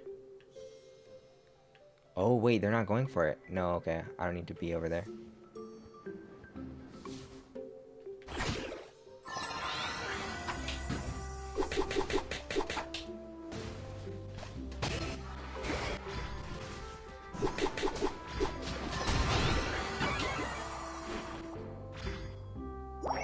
Zara wants a piece of this. Okay, nice. Good job by Ninetales.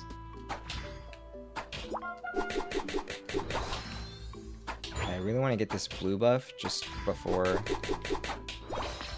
Dreadnought.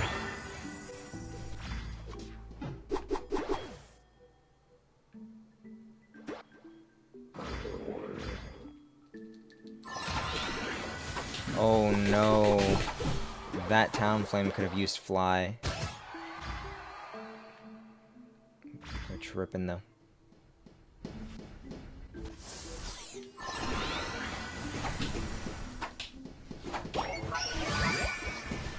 No, didn't win the coin flip. I don't understand you, Zera. I don't understand you. Zeraora must have not known that Dreadnought was up, which is okay. Sometimes players are clueless.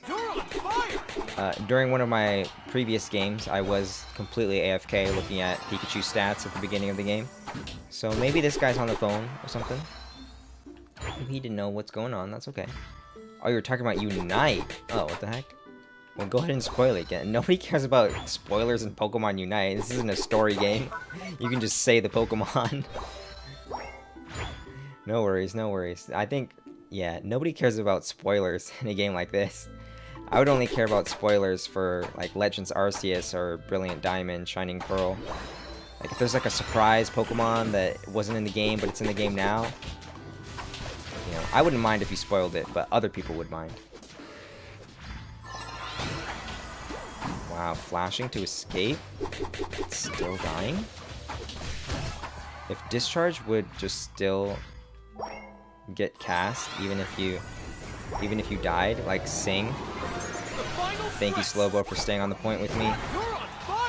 It actually does make a difference. You score faster when more of your allies are standing on the point. Oh, Decidueye was data mine. Yeah, I've been hearing people talking about Decidueye. Now I understand why. I didn't even know about that data mine. Whoa, you just united a bug, bro. No.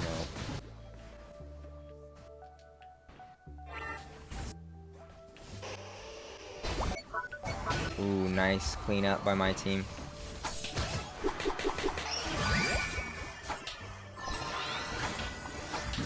Oh, the snapback.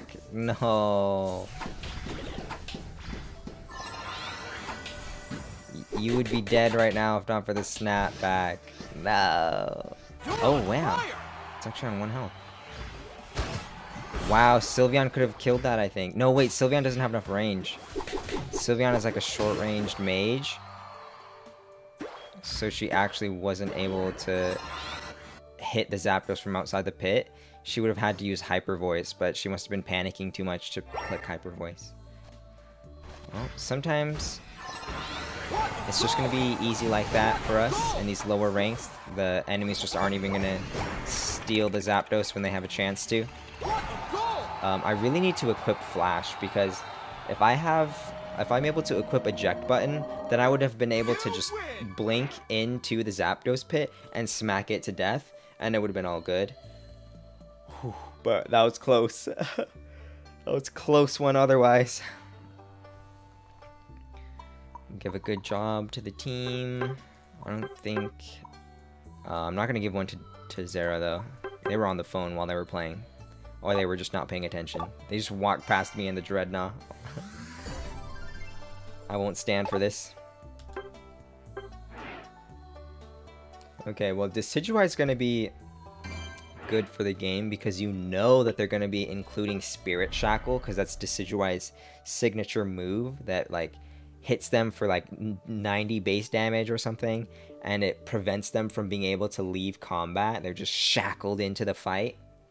You know they're going to have, like, either the Unite move or just one of the abilities, one of the damage abilities is just going to be like, psh, you just do a bunch of damage to somebody and then they're stuck. It's like Electro Web, but stronger.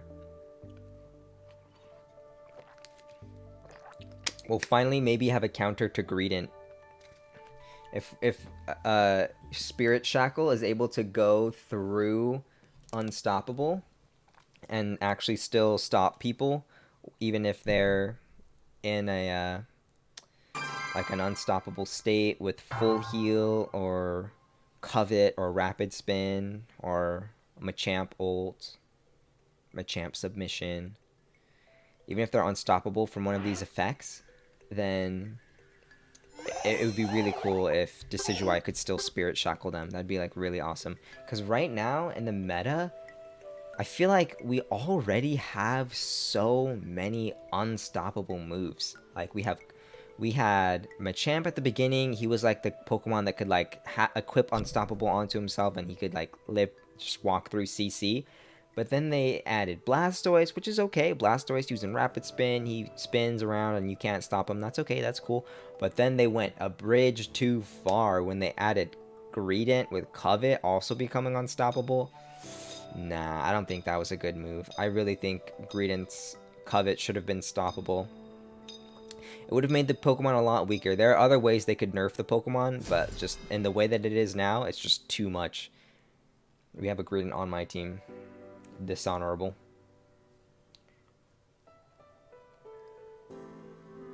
Greedent is just too much. There's just too much unstoppable in the game right now. We need to have some Pokemon like Slowbro who can get through the unstoppable with telekinesis or slow beam, like superior magic to get through those abilities. That would be really awesome. If Decidueye could like Spirit Shackle and like an AoE and like potentially hit many people. Okay, fine, I'll go up. You better take care of this Gibble though. I'm trying to go bot because I know I'll keep this Gibble alive.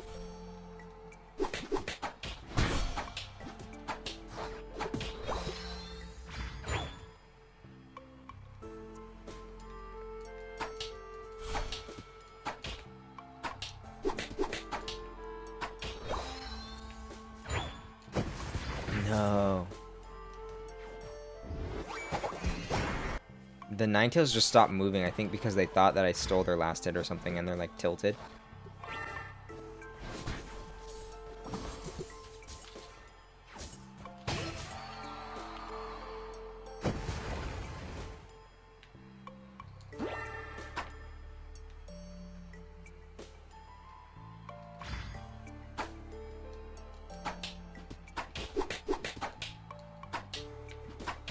Coming.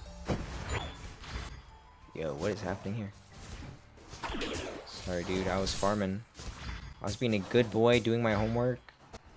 Farming the farm that I'm supposed to farm.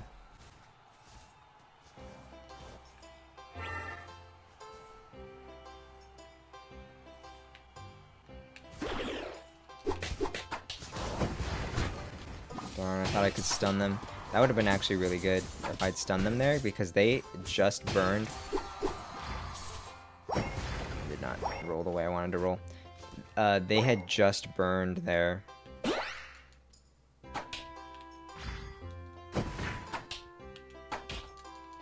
Please let me get this. Thank you.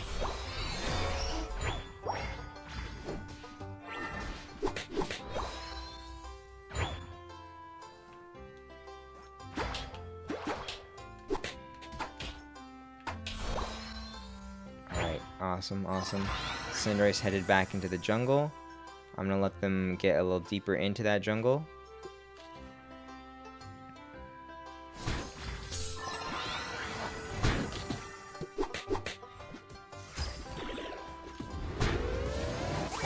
Okay, that's big for us.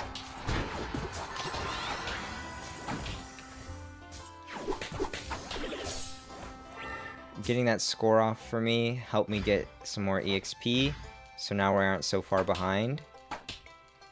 And it gave me a bunch of HP. Okay, I think I am gonna try to stay up and steal these.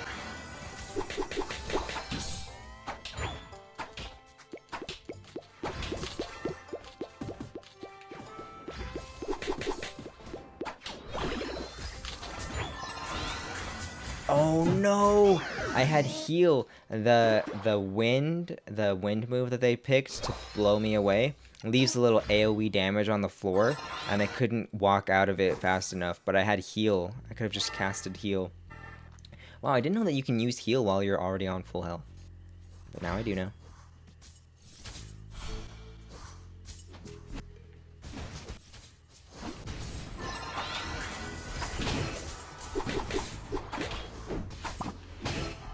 Great. Cinderace is dead, and they did a bunch of damage to the Dreadnought for us. It takes some situational awareness to realize that you just gotta stop fighting the Dread, because you're just really just hurting it so that your opponents can steal it from you. That's pretty much what my Cinder was doing. They were hurting it so that we could steal it from them.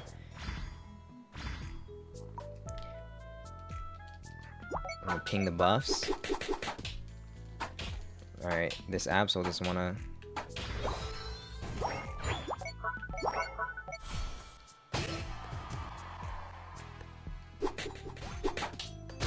I'm gonna leave the buffs and go for the Audinos on the side. That way Absol doesn't get mad if they find out that I stole their buffs. Just something we were talking about earlier, you know? Managing the feelings of your allies is actually part of winning in this game. Making sure that they're happy is going to improve your win rate. So sometimes you just gotta not farm the jungle buffs, just so your Absol can be happy when they look back in their farm and see that the jungle buffs are still there. Everything's safe and sound right where they left it.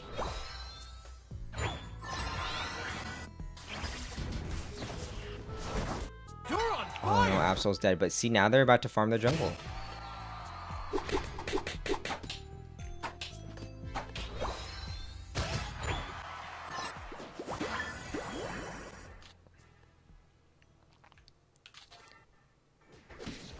Okay, we should be playing better macro game here and defending. We're not going to get punished too hard on our macro game until we get to the higher ranks, like Veteran and Ultra.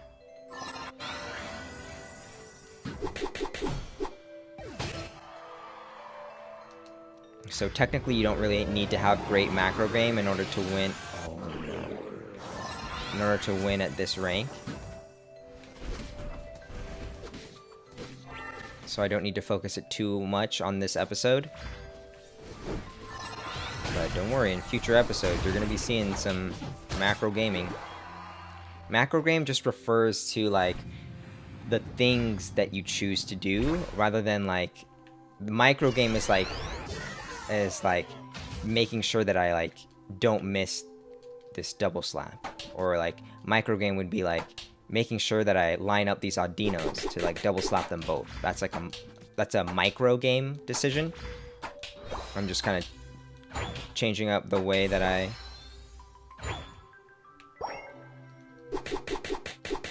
do small things is micro game, and macro game decisions are decisions that are just like, did you try to go defend? Did you push Rotom? Did you go for Dreadnought?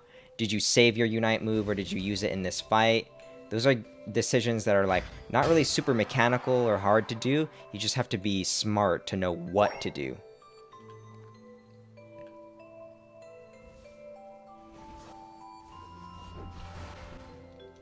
You're on fire!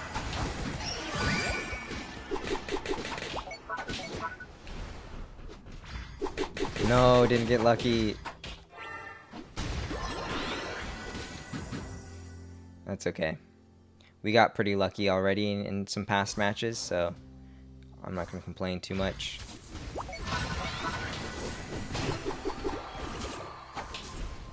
This Garchomp could kill me.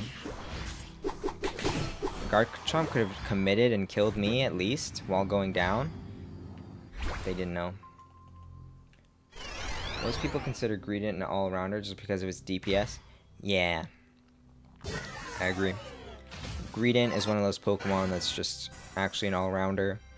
Greninja is another one of those Pokemon that's secretly an all-rounder.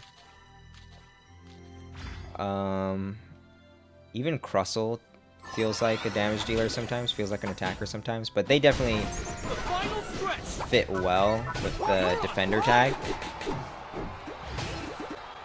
Greedent is the one who's just like more attacker than defender. But Crustle was the first one to kind of do that. Oh, this clapback. It's actually happening so much on Wigglytuff. That's so interesting. Ooh, he blinks forward for it so that he can score, and still going to be open for me to score. That was really close. Greedent hopping in with ult. Interesting. Then just barfing on everyone and winning for it.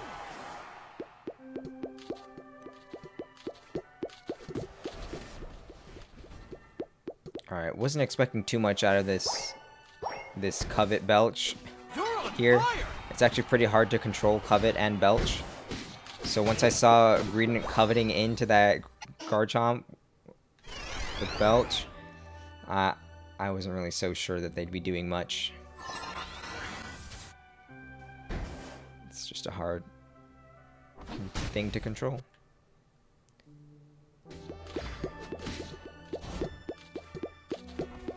Ooh, but it's not a hard thing to escape alive with. It's a very easy move to use to escape and survive with, actually.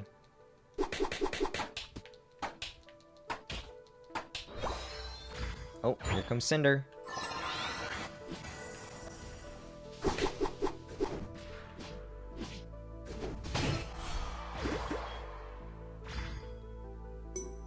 Okay, we see two on the map. Cinder just got knocked out. One of them just respawned. It was Gardevoir, so there's still one unaccounted for. There could technically be one like right in this bush. Or maybe like right above that bush. You win. Well, we actually got a little bit unlucky on one of the Dreadnought coin flips, but we were already so far ahead, so it was no issue. My opponents had a Garchomp, Machamp, and a Gardevoir, who are three Pokemon who all need a lot of levels to actually be effective, and all three of them did get above level 13, so good for them there. But they were still out leveled by everyone on my team, even the supports. Oh, except for Ninetales, who managed to be pretty under-leveled somehow. Wow, Ninetales, I'm not gonna good job you. I don't know how you're level 12 right now, but you're screwing up. The problem with my enemy team was just their team composition. They had Garchomp, Machamp, and Gardevoir all on the same team, and that's 3 Pokemon who really suffer if they don't get levels. And there's just not enough EXP on the map for all 3 of these Pokemon to get levels on a team. So just on a fundamental level, this was never going to work. Furthermore, they didn't have any supports. They just went with all attack damage, all damage dealing Pokemon. So they didn't have any way to really crowd control anyone except for Ninetales with the occasional freeze and 0.5 second stun. And Machamp, when he uses his Unite, he can like punch people and they kind of get pushed. So they're CC'd for a short amount of time there. But yeah, my enemy team comp was just really bad. And we leveled up to 12. Hey, maybe we'll actually equip our eject button next game. Let us accept our reward. Ding, ding, ding. White Smoke we unlock next, but I think I'm good with eject button. That's probably what I'm going to stick to. I want to see about ranks. Okay, in Great, there's class 1 through 4, so we have one more class to chew through. We're about to finish up class 3. We're going to have one more full class to chew through, but we are at 2 hours on the live stream. Oh, we're actually not at 2 hours yet. We haven't quite reached 2 hours. So I don't want to stream past 2 hours just because I don't want to make these episodes too long. I want it to just be like a 2-hour thing that you can watch and play along with me for 2 hours. And I think 2 hours is a good length of time for like a play session. Like a good healthy play session is like under 2 hours. So I don't want to encourage people to be playing for like hours and hours and hours. So I'm going to limit my play sessions to like less than 3 hours. Hopefully less than 2.5 hours. Honestly, I'd like to end them at 2 hours. But here I can see that I'm about to like kind of get through Great Rank. So I'm going to try to push through it and just win 3 games in a row. And just like finish off the episode getting out of Great Rank. But if we lose any games, I might have to end it off. And then on the next episode, at the beginning of the next episode, we'll get through Great. But I don't know. Nah, I'm feeling good. I think that we'll be able to just grind it out here today. We're on a win streak. We'll win this one. Then we'll only have 3 diamonds to get through on the next one. That's 3 wins. Yeah, I think we can do it. We're just going to win 3 in a row. Okay, we got to change our item, though. Change our item. Don't mess this up, Joe. Eject button. There we go. Maybe we could try out Dazzling Gleam next match, so I'll auto-set that to remind myself. I really don't recommend Rollout, though, so I'm not going to be playing Rollout Wigglytuff, because I don't really want to encourage people to do that. Rollout Wigglytuff can totally work if you're a Wigglytuff connoisseur, you love the Pokemon. Feel free to experiment with it. Feel free to tune in to any of my Twitch live streams and request that I play Rollout Wigglytuff over there if you want to see an example of how you can make it work. But for this particular video, which is all about teaching people how to rank up, I'm not going to be showcasing Rollout, because Rollout... just for me, in my opinion, the way that I see to use it, I just don't really feel like you're carrying your games very much with Rollout. I just don't see it. Oh, I didn't mean to do that. Okay, looks like it's another Greedent Wigglytuff lane. Okay, on Greedent, make sure you don't just randomly walk back to pick up the berries like that. It's just not worth it. The time that you save by like picking up a berry, like the only benefit for picking up a berry is that it shortens your next cooldown. But you just waste so much time going back to pick it up. Like the little 0.5 seconds that you save is not worth it.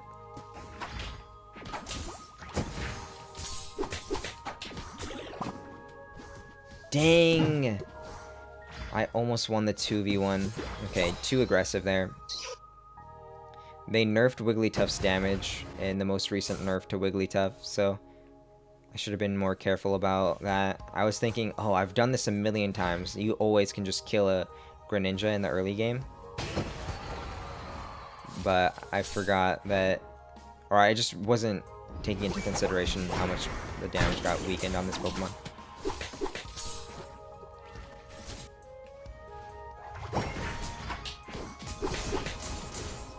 No, not again! Ah, man, I rolled back in to try to help keep my team alive, but that's a Lucario and a Greedent. They're both really survivable Pokemon, so I shouldn't have even tried to help them. They just didn't need it. If it was a different Pokemon, then it'd be worth it for me to die to keep them alive, but those Pokemon were getting out.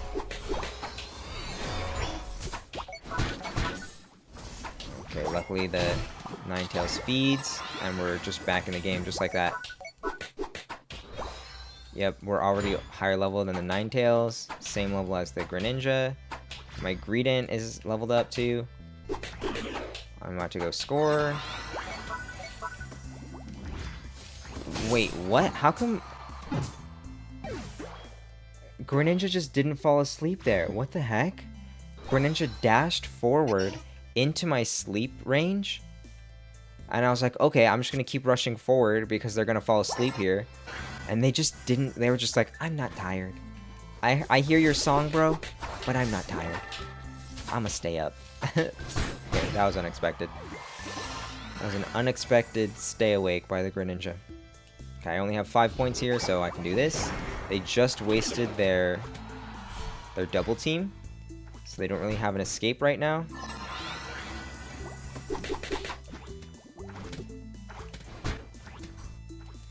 Okay, I don't know how much damage Lucario has nowadays. They didn't really get nerfed. Oh, God. Dude, can I have a berry? Now you're defending alone. Have fun.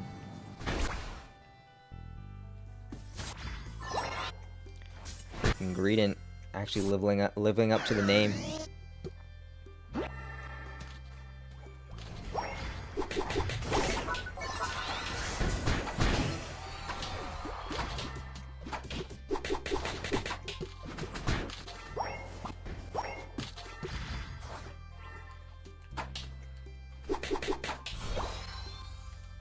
Did he have full heal? Did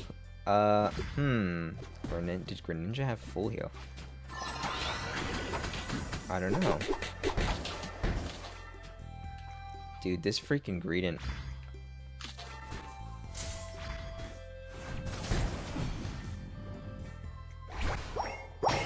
This Greedent just does not want to let me have none of his Oran berries he wants to let share, none of the Pinap berries he wants to share.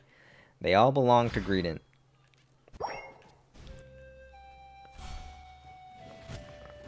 Alright. I'm gonna make note of that guy's username.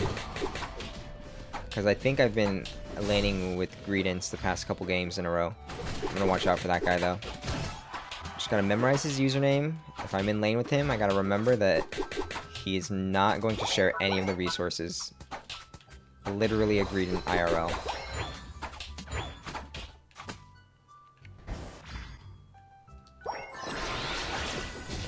Used Unite. Don't understand that.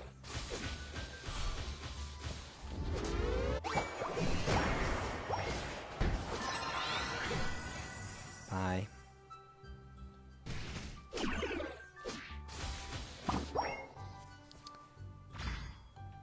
Okay, I'll stay. Okay, so Lucario wants a buddy. Uh-oh. Wait, what are these guys doing? When I went up to go score, like, I barely got out alive, and my Pokemon is, like, the type of Pokemon who can pull that off and live. But when my allies did it, they were just even dumber than me. Even dumber than me for it. Okay, I'm not going to try to defend that. Not as a solo Wiggly versus... I thought it was versus 3. I thought there was a Zeraora down there. Yeah, there is a Zera down there. So yeah, I'm not going to go defend that. I will try to help them up top, though.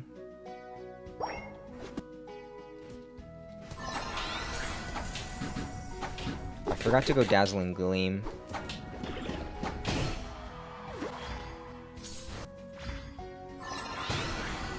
Whoa. The Ninetales got suplexed by Charizard, but I think the animation glitched and we didn't see any of that.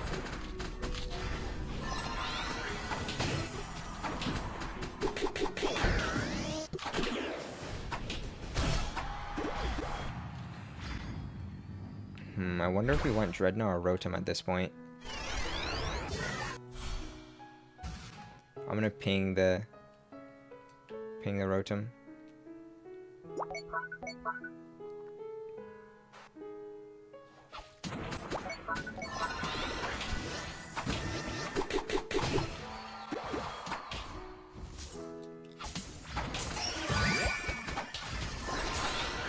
Nice. United there just because it's Ninetales, so I don't want us to get stunned up.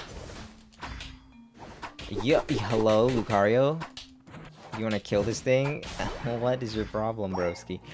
No! What? Wait. Team. How did that just happen?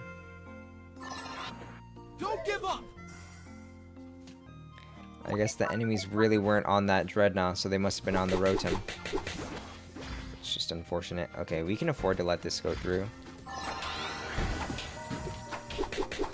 I mean, if they're going to give us the opportunity to knock it out, then we may as well, but we can also allow this to get through. It's not going to be a big deal. Okay, well, uniting right here. You need to cast Belch, bro. There you go.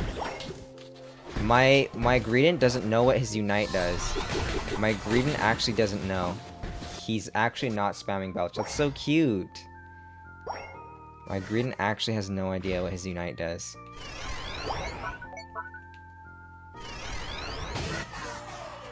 Gotta read your abilities, man.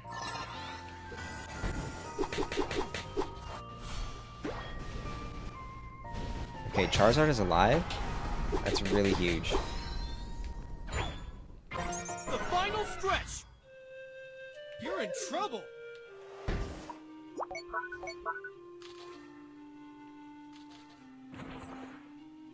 What a goal! Okay, Charizard, okay.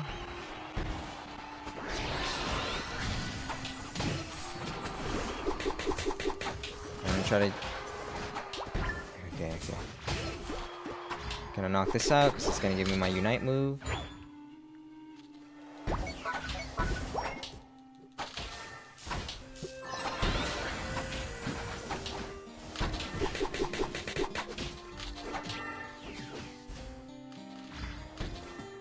I know you want to Belch on me. There he goes with it.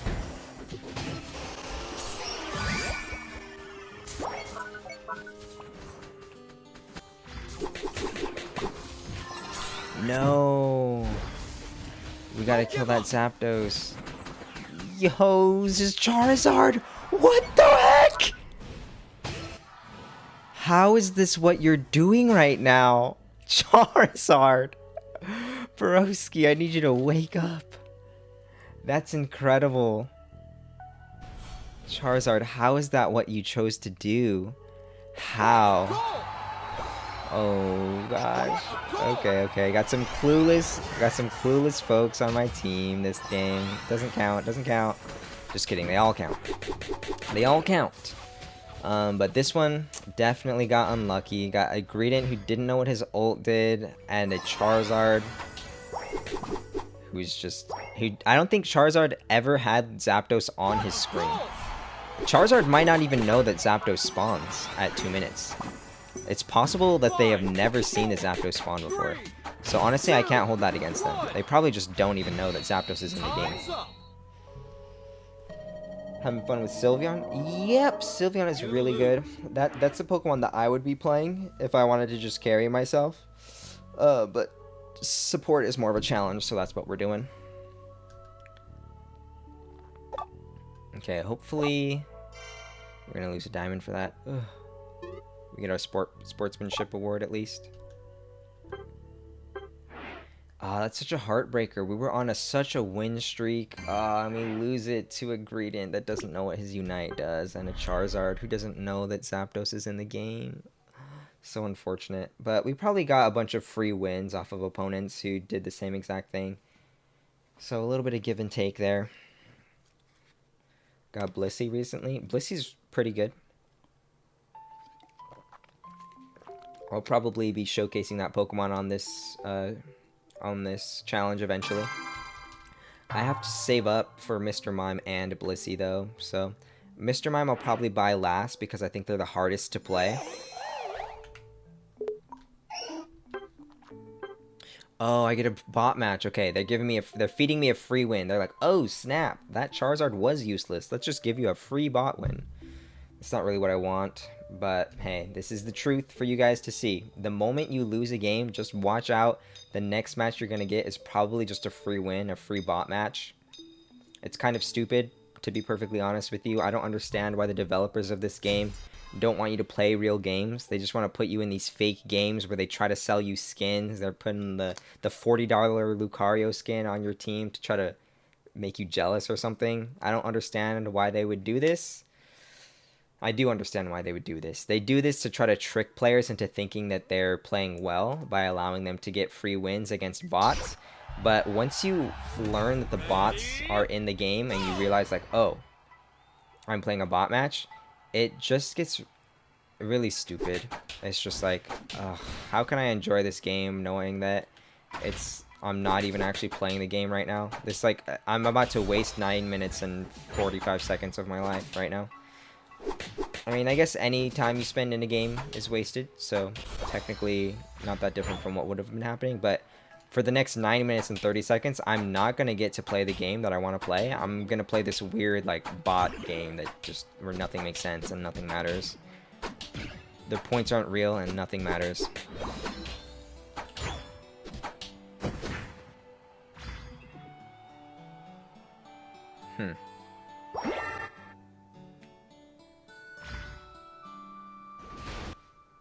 I just gotta make sure this Lucario lives.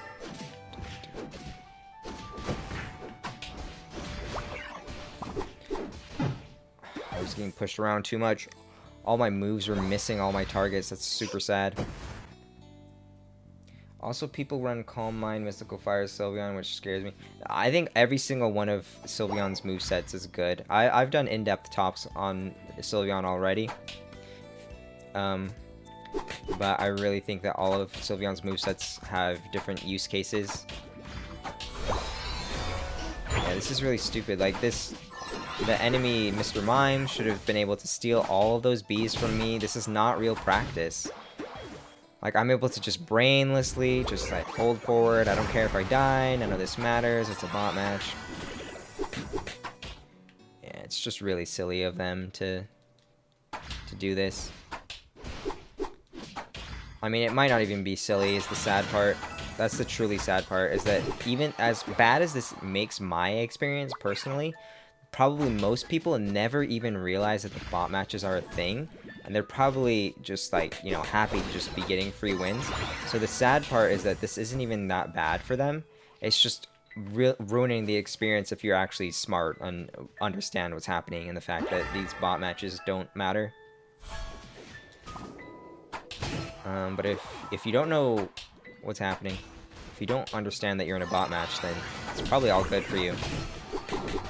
And unfortunately, that's probably why they continue to just put the bot matches into their games. Timmy Studios, notorious for putting bot matches into all of their mobile MOBAs. It's just a tactic based off of greed, trying to make players play the game more by convincing them that they're stronger than the average human. But really, the only thing you're better than is the poorly programmed bot AI. Honestly, I can't even say poorly programmed. They programmed it exactly the way they wanted it to. They wanted to make sure these bots were nice and easy for you to kill. I wonder if I ask for assistance here, if the bots will actually come.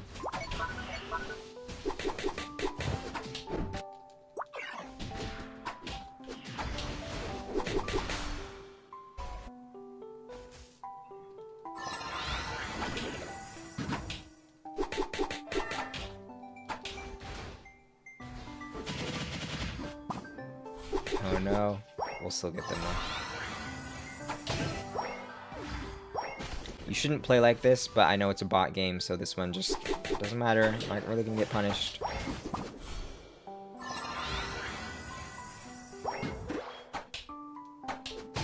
Give that one to the bot.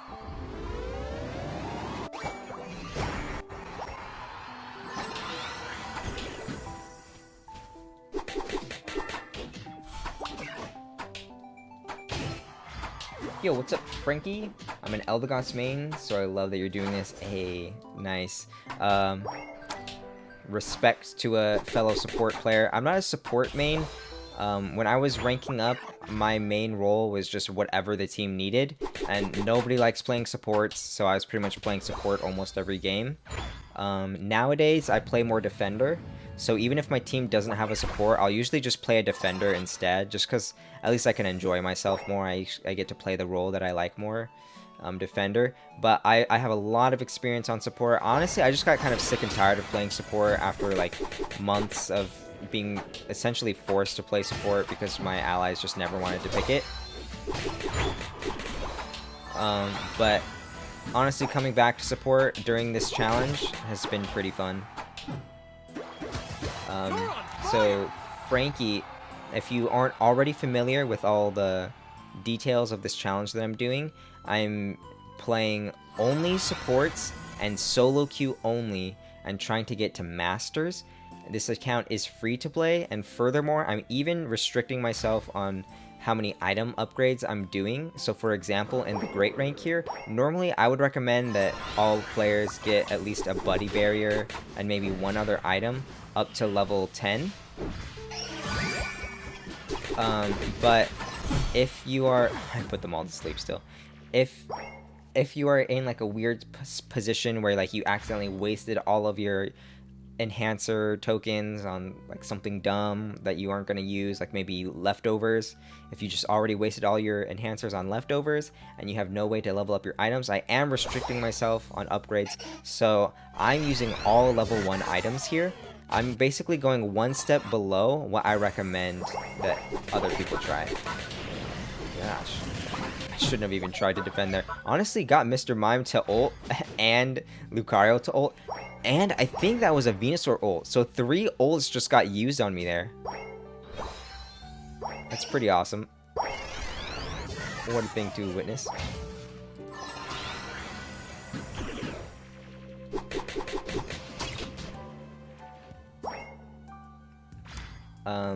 So I am using only level 1 items right now. I would recommend getting at least Buddy Barrier to level 10.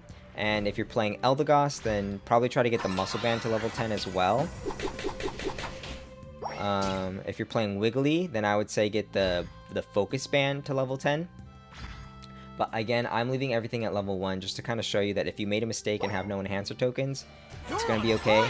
You can be a little under-leveled on your items, but I am still going to try to make note of like when you should be upgrading stuff. On the previous episode of the support-only solo queue challenge, Frankie, I did talk pretty in-depth about the items that I'm using on Eldegoss. Right at the beginning of that stream, you can see what I said about the items. So if you just want to hear my thoughts on items for Eldegoss, you should check that out. A sneak preview for you though, I'll just tell you now, Muscle Band is the secret item that most people wouldn't expect to be good on Eldegoss, but actually at the high ranks, Muscle Band is what people are using to give Eldegoss a better early game.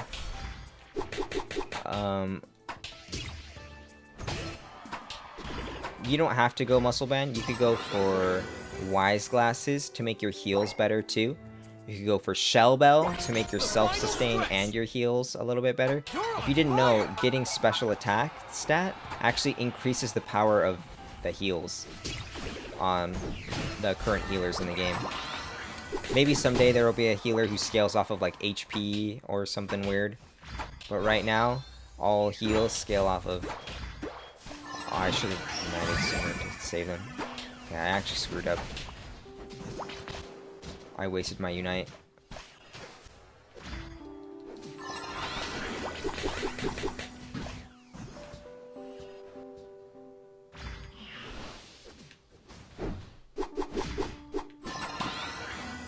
put this guy to sleep, and then back. Just gonna get my health up. And now I'm gonna go try to score, I think. No, they're on the Zapdos. I need to defend this. Oh gosh. You're on fire! Okay, they can't see me, so they forgot about me.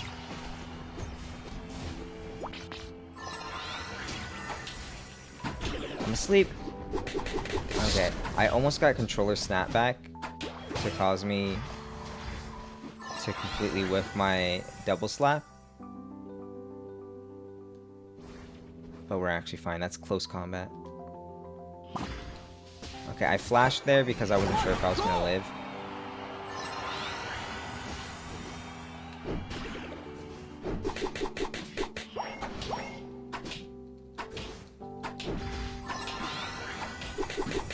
Okay, we're living. We could go try to score one more time. Mr. Mime saw me, but walked past me. That's amazing. 5, 4, Alright, here we go. Nope. 2, 1. Time's Oh, I'm up. holding 31. How do I have 31? What the heck? I just dumped all my points, didn't I? You win. Alright, well, the free bot game win. Not sure what to say about that. Welcome back. Special attack increases heals. Sounds like another game. Sounds like Fire Emblem. Okay, I didn't know that. I never got too deep into any of the Fire Emblem games. I did play, okay, these guys are bots, confirmed. I did play Fire Emblem Awakening, but I never got to complete it because I was borrowing that from my college roommate, and I just didn't have time to beat it before they asked for it back. Okay, our performance points are rising, so we should be getting a free diamond. It should be either 3 more wins or 2 more wins, and we're good. And we'll be out of the great ranks. I really want to get out of the great ranks so I can have this episode end on me getting out of great rank. And then the next episode, we'll have to do a 2-parter for expert, because expert rank has a lot of classes to work through. So that one's going to take a little bit longer. But for today's episode, I think we actually are going to pull off the great rank in one day. Okay, these looks like humans. These are humans. We got a human match, finally. Not even finally. It's only been one game, but still. Fire Emblem 13.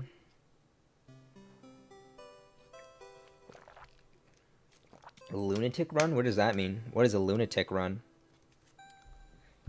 I know that there's like the challenging mode where death is permanent. I don't really like the permadeath, but I get the appeal. It makes it a lot more engaging when you're just like, oh my gosh, no, Lucina, don't die. I think the game just ends if you just get a game over if you lose Lucina, but most other characters can die. And you're just like, no! You were supposed to get married to Oberon. Lunatic is the hardest difficulty? Okay, but what about Lunatic Plus? Isn't that a harder difficulty?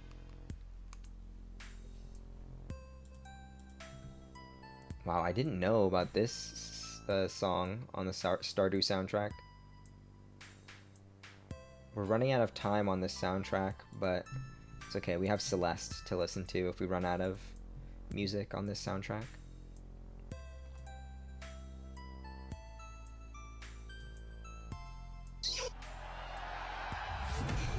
Ready? Alrighty. Go!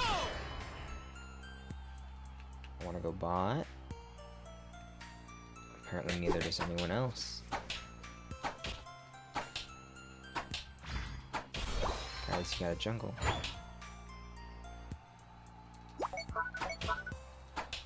How is this happening? I'm solo bot and we have no jungler, so they're quad top. That's really silly. Okay, I'm gonna have to hard carry this lane and somehow have time to go back to farm the jungle. I think I'm not gonna try to score.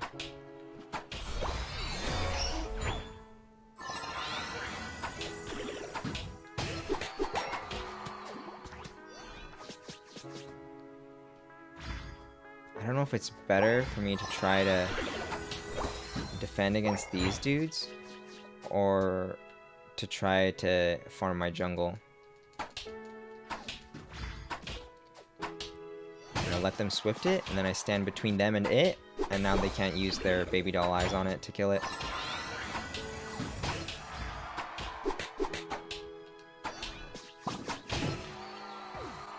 I don't know what the Greninja is doing, but they're wearing EXP share, which is hilarious.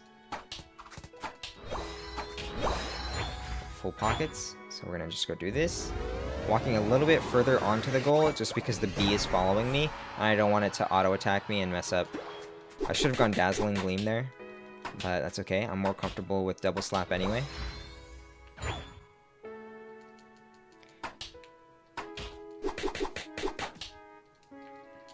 Hopefully Cinder sees what I'm doing. Yeah, there we go. The jungle's getting farmed. That's huge. The game is saved.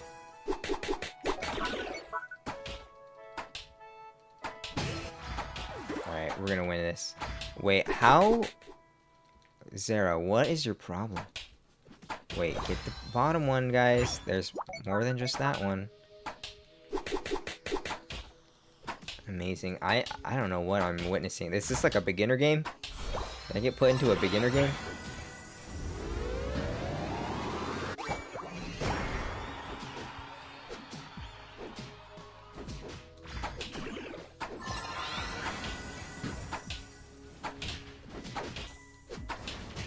Oh no, they got that. But they're full on points, so I get to pick them up.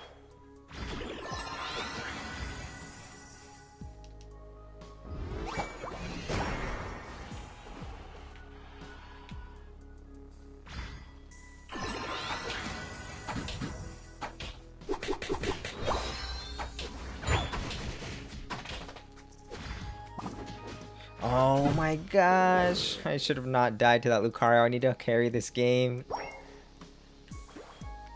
My teammates are acting really weird. I don't trust them at all. Okay, they're not on the Dread. They're not on the Rotom though, which just doesn't surprise me. I'm gonna ping the Rotom. Let's kill Rotom together. Why did you go for the bottom Audino and not this one? Greninja's up here.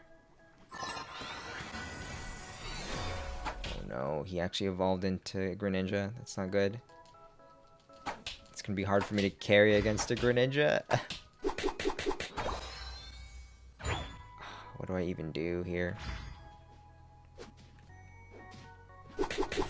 I honestly can't even try to...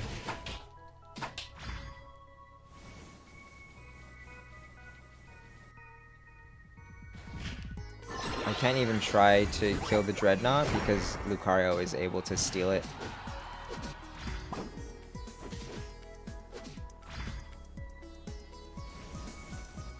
In my slow zone.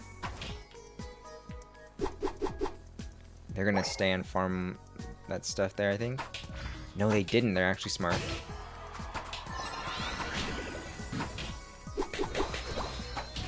Okay, they got one of the bees. Good for them.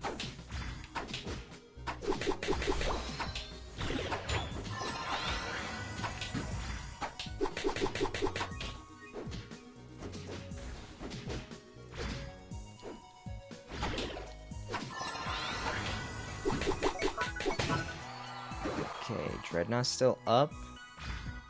I might be able to kill it, but I have no HP. So honestly, I can't even...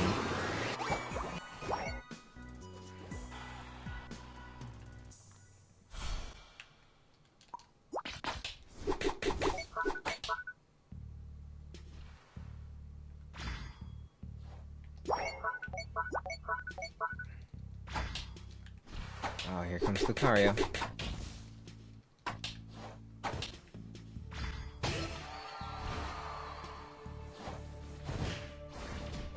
we go. He's on the Dreadnought now. It's his responsibility.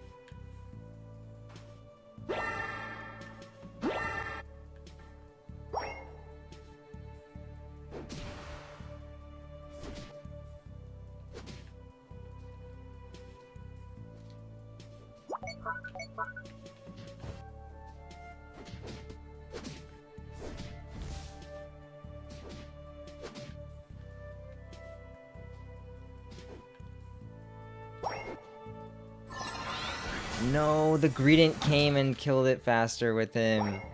No, I was gonna have that timed so perfectly. That's okay. Allies didn't want to come help. Not a surprise. These guys were definitely playing very poorly. I have to keep pointing out to them that our farm is just laying there.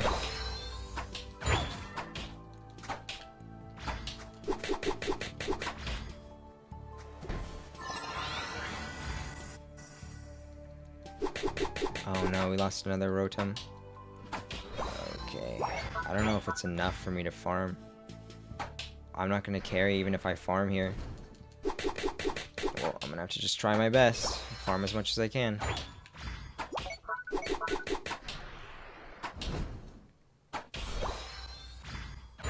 Bees are more scary than actual players.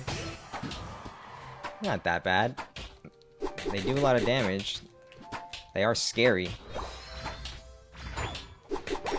But I would say I respect my human opponents more than I'm afraid of the bees.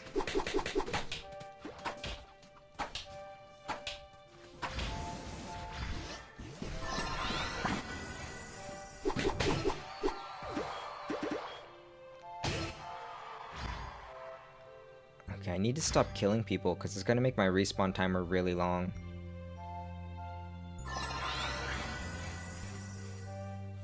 Alright, they're leaving me. No, don't chase me.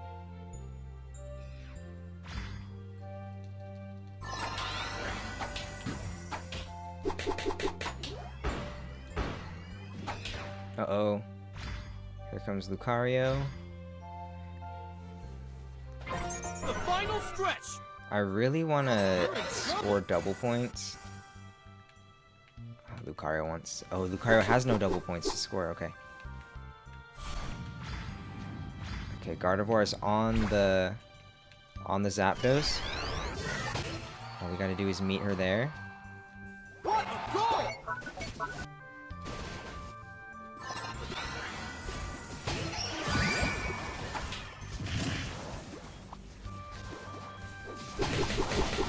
Okay, let's kill it, guys.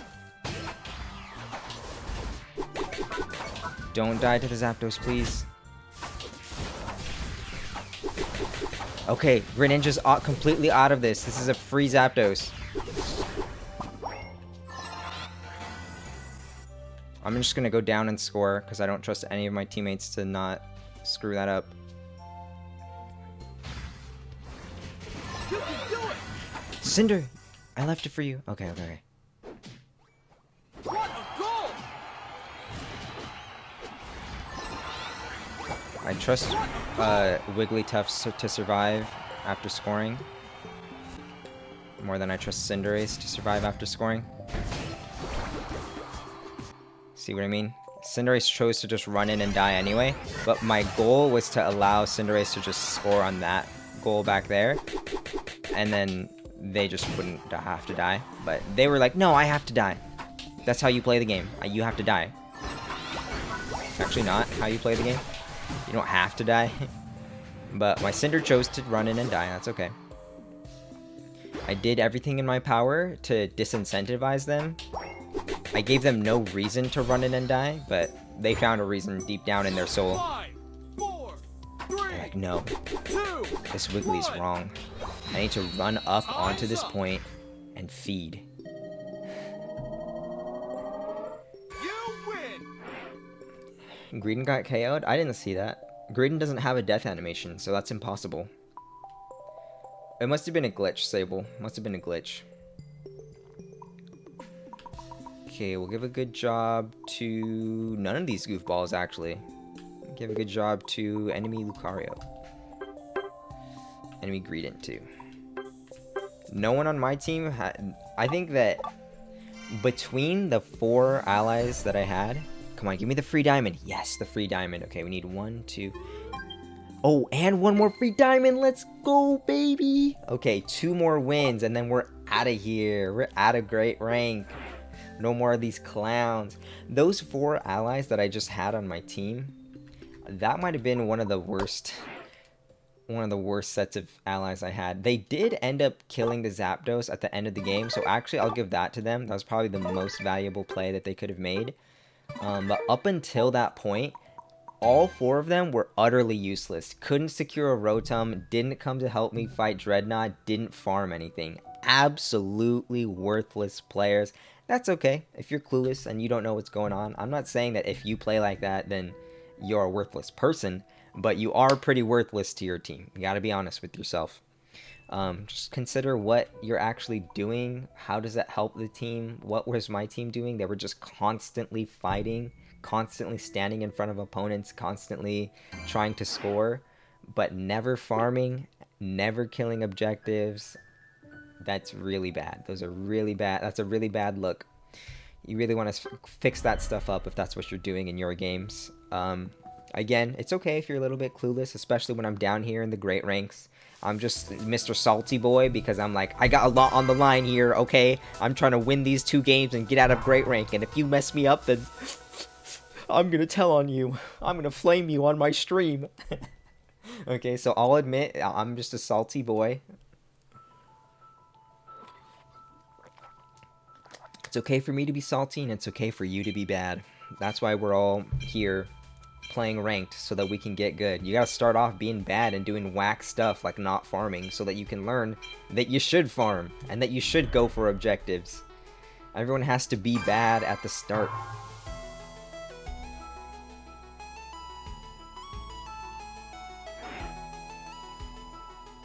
Exactly, Sable. Greedent never dies. Greedent is a hero.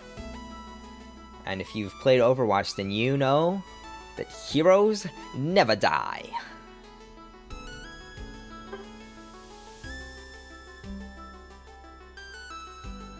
These are human allies. This ain't no joke. Okay, so yeah, we actually were able to get along just fine without Buddy Barrier being leveled up. Mainly because Wigglytuff's Unite move gives everyone a shield anyway. Has the user begin performing a recital, granting itself and nearby ally Pokemon a shield, as well as removing all status conditions from the affected Pokemon and making them immune to hindrances for a short time. So it grants a shield to allies, is the point that I'm trying to make there. And the Celeste music is it a little loud, or is that just me?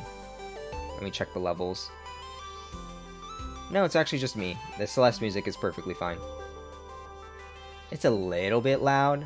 We'll turn it down 1 tick, but it's pretty much fine. Oh no, I have to move my window. Oh gosh, oh gosh. I'm throwing. I'm going,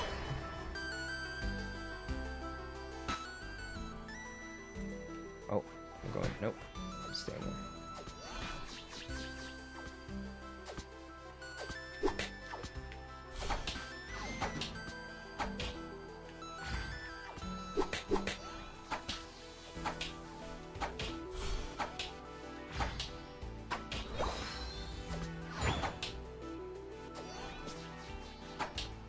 Oh no, come on, help me with this. Alright, this Sylveon is like respecting my privacy or something. They like don't want to bother me while I'm... No, not like this. Okay.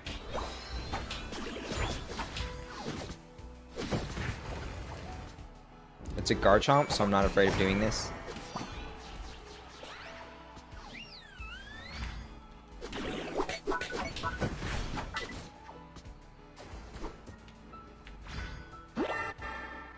Okay, now Sylveon kind of greedily took both Audinos on our side.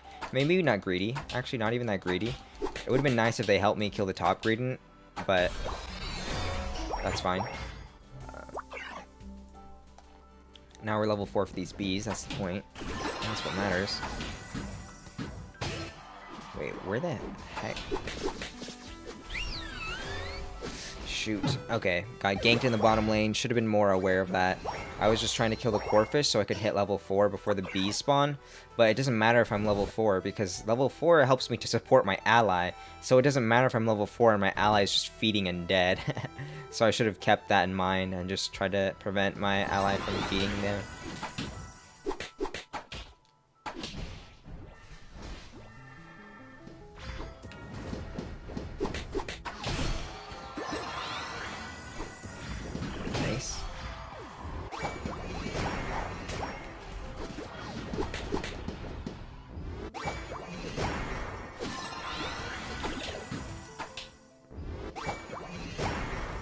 Alright, scoring 1 point at a time there, because like I said at the beginning of the stream, you get a set amount of EXP no matter how many points you scored. Actually, it's not set no matter how many points.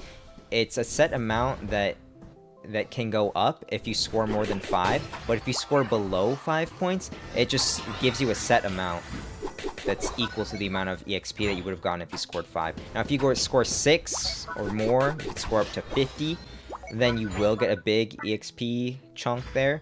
But when you're scoring less than 5, all those scores are actually worth the exact same amount of EXP. So right there, I just scored 1 at a time, so I just get like the full value out of it.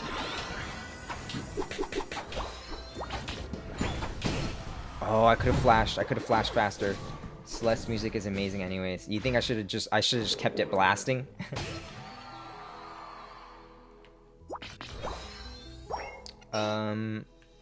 Sable asked, you know what would be cool in this game?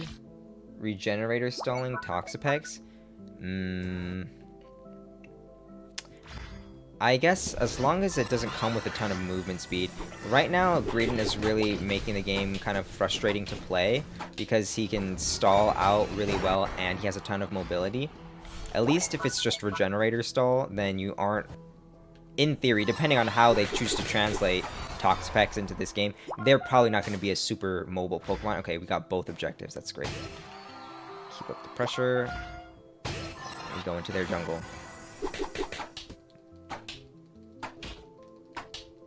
Gonna starve them of their EXP. And Gengar back in our jungle to farm. That's honestly a great play by them. Barely scoring on my last tick of health. Okay, I have my Unite move here. I don't want to use it, but I will if I have to. Oh, I want to save this Sylveon though. Come on, Sylveon. We're killing them, we're killing them. No, we're not. We're just running. Alright, you're living, Sylveon. You're living. Putting the bees to sleep so they don't all just swarm me down too quick. She's gonna steal all these. No, she doesn't have Hyper Voice. I thought my Sylveon was just gonna steal all those from me.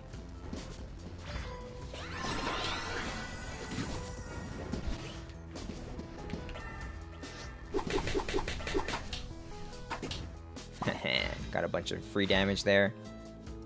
On to the Sylveon. I'm gonna stay out on the map just so I can keep farming. I just know that, you know, that's a thing that you gotta do. Normally I would just back and allow my team to farm, but I know I don't really trust my allies to get much done while I'm off the map. Oh, that really sucks. Okay, flashed. I'm just gonna let you live then.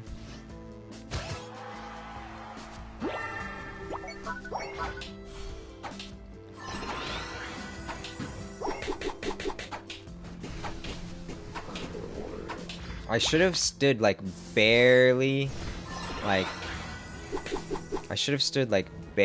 not in the Hyper Voice so that I could like kind of bait them into continuously walking backwards to get me in it. That would have been a really epic play. Smacking it down just like we're used to.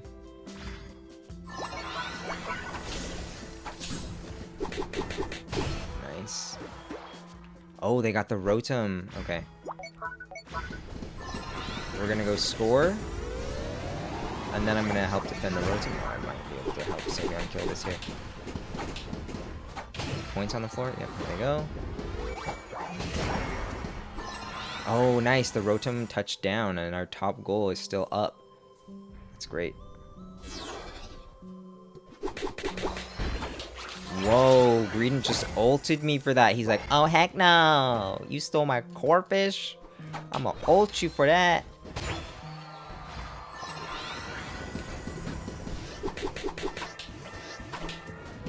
Ooh.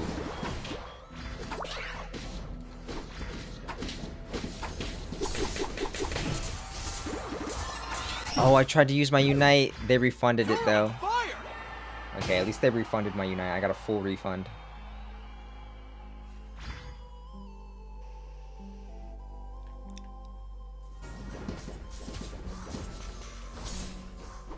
Whoa, Sylveon could have killed Ninetales there. They just needed to dash towards the Ninetales instead of away.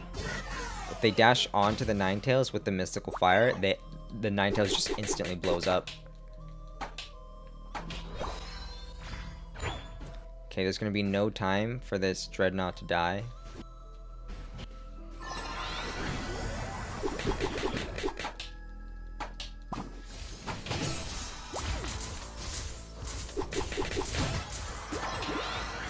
Oh no, I tried to put the Ninetales to sleep and then leave. I would have gotten away with it too. Oh, here you go, Sylveon, walking away from the Ninetales. Okay, Ninetales, my Sylveon should have stayed close to the Ninetales there because they used their Draining Kiss. So it would have helped them to keep that Draining Kiss active on them. You have to be close to the opponent for that.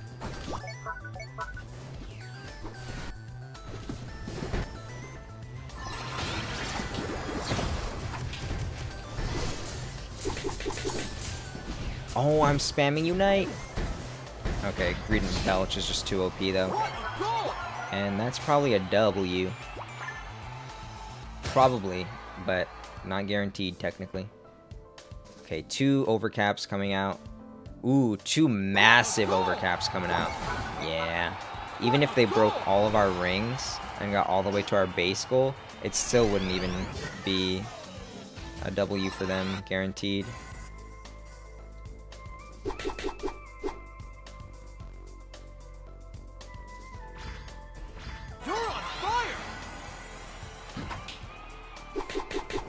Get spun around, knocking you out with my special auto that makes you dance.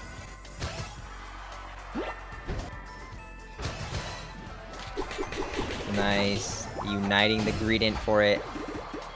Okay, all it takes is a solo Gardevoir ult to kill Greedent. You know, you guys need to calm down. This character isn't that OP. You just gotta solo ult it with your Gardevoir. Gardevoir. What a goal! We've got our aesthetic color background now, because the sun went down.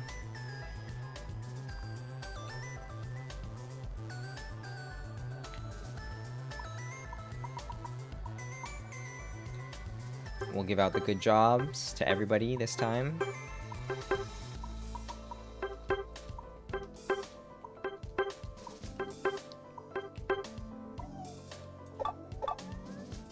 Alright, one more diamond. Let's get it. Let's get it, gang. Last one. This is the final battle.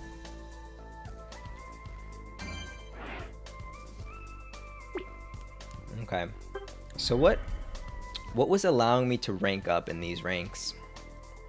I think in this ranks, it was honestly a lot easier to win because I wasn't in beginner anymore. So I was able to just be ready to support my team. And my team was actually competent enough to at least use my support to be stronger than the opponent team. And the enemy teams are usually not having good supports, so I'm just winning off of that.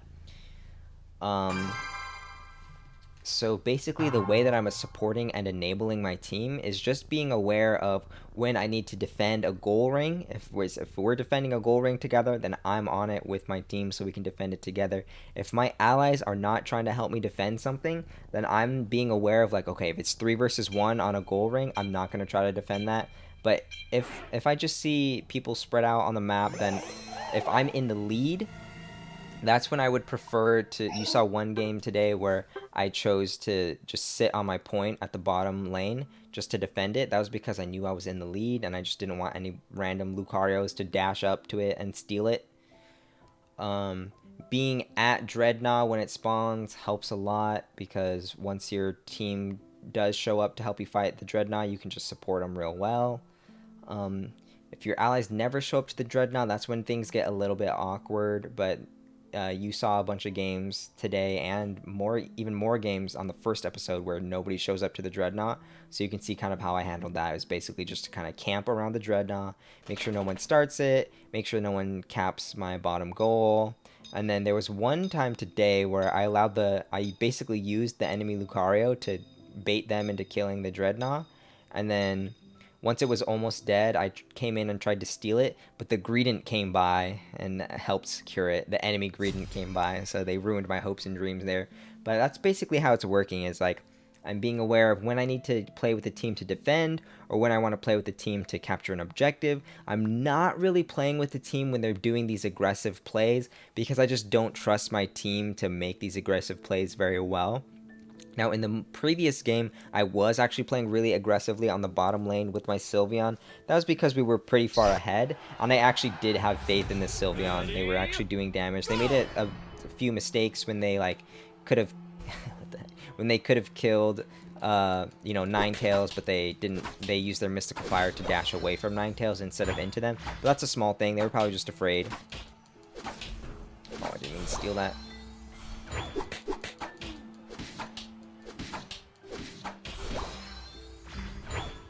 Okay, looks like Garchomp wants to just secure the safe and easy farm. That's okay.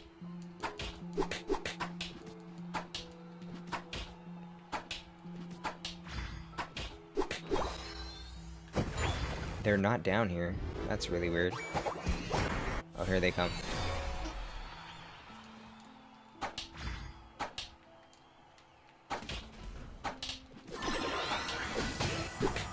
No way!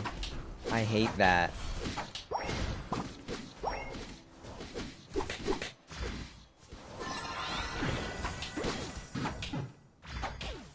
Okay, coming out on top. That Wigma energy.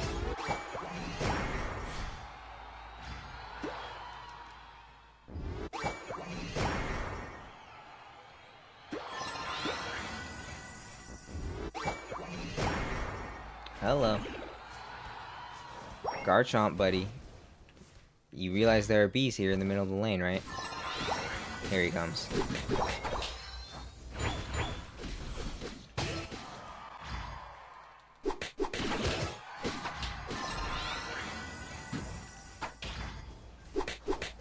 Oof. Barely living there. Really min-maxing that one. Oh no, I'm dead. I'm not dead, but oh no, I'm not killing that Cinderace. If that Cinderace were positioned closer to me so they could actually chase me, I would have been dead. That's why my initial reaction was like, oh no, I'm dead. But then I'm like, oh wait, this Cinderace is not even close to me. I'm gonna be fine.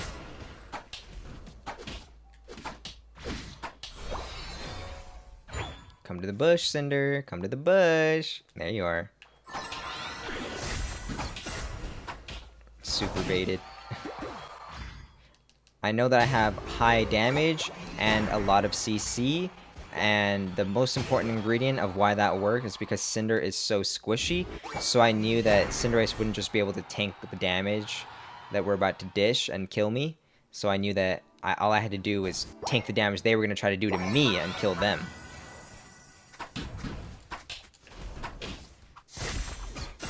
Okay, Garchomp getting this farm, that's great.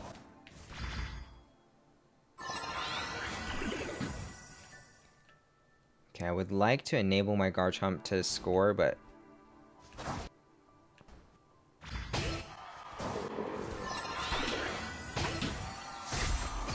You're welcome, Garchomp.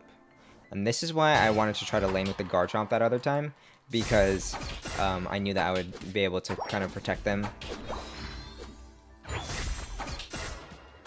At least I know that I would know to protect them. I'm not saying that I can guarantee I will protect them, but at least I know that I have to keep an eye on them. Okay, now this is the awesome part. We have a Garchomp, so we can actually start this Dreadnought.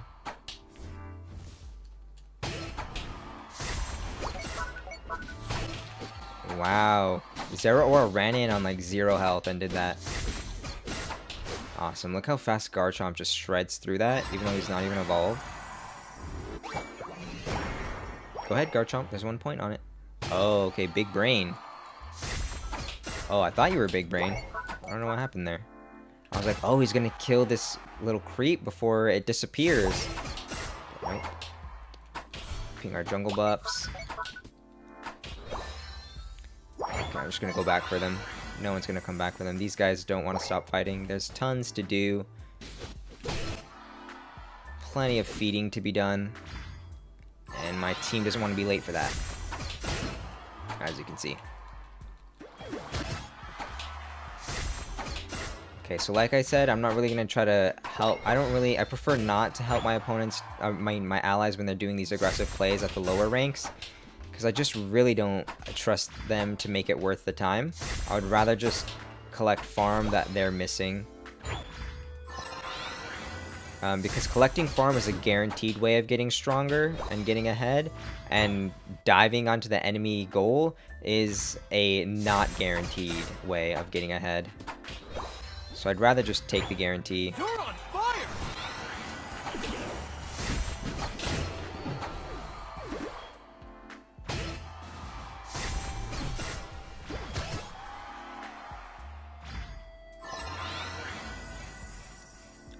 Salem James, here we go.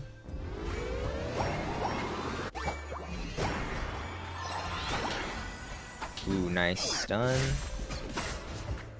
Oh, that was a bad block though. I'm blocking nobody. It's kind of weird.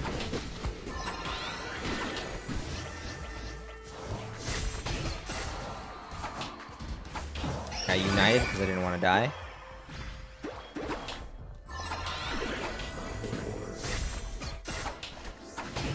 Very nice.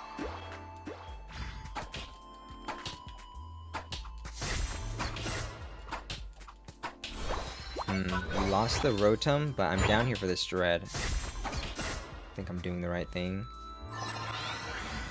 Okay, now here is going to be complicated. Because me and Snorlax both used our Unites.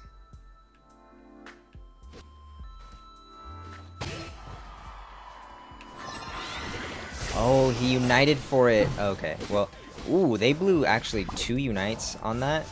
When they really didn't have to. They only had to use 1. So that's good for us. It means that in the next big battle, we can beat them without worry of them popping Unites to turn it around. At least not that they're big Unites. Blastoise and Cinderace are probably their 2 strongest Unite moves. But that does mean that the fact that they use them at this time, we're probably gonna have a hard time getting them to waste it again before Zapdos spawns. They're probably gonna recharge their Unite move like right at 2 minutes, which means they're gonna have it ready for Zapdos perfectly. Bro, do you want to farm? I'm bringing it to you. What are you? This freaking guy.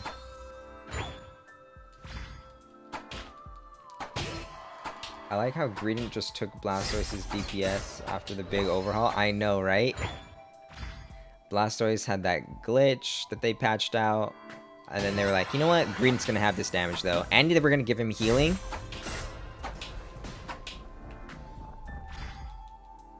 And we're also going to give him a Unite that's just as broken. We're going to give him a Unite that does even more damage. We're going to let him do more damage during neutral than Blastoise ever did. And we're still going to give him all the same buffs.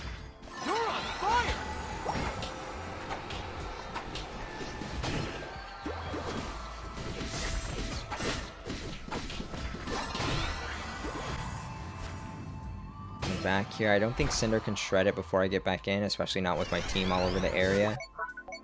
Oh, not if my team helps them kill it faster, though. What the heck? Okay, well, now we have to do this.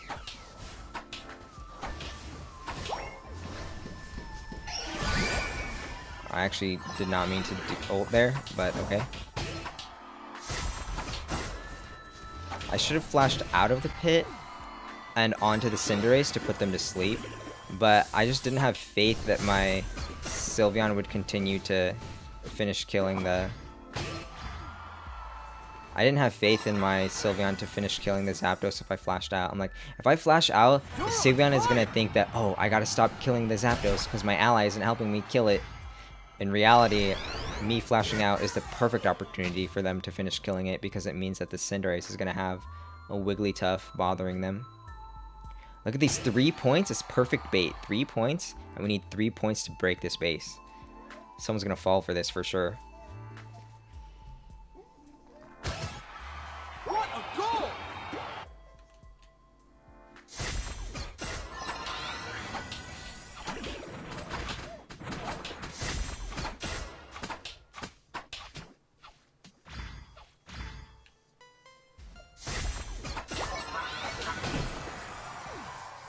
Sorry, Greninja. I just could not allow that.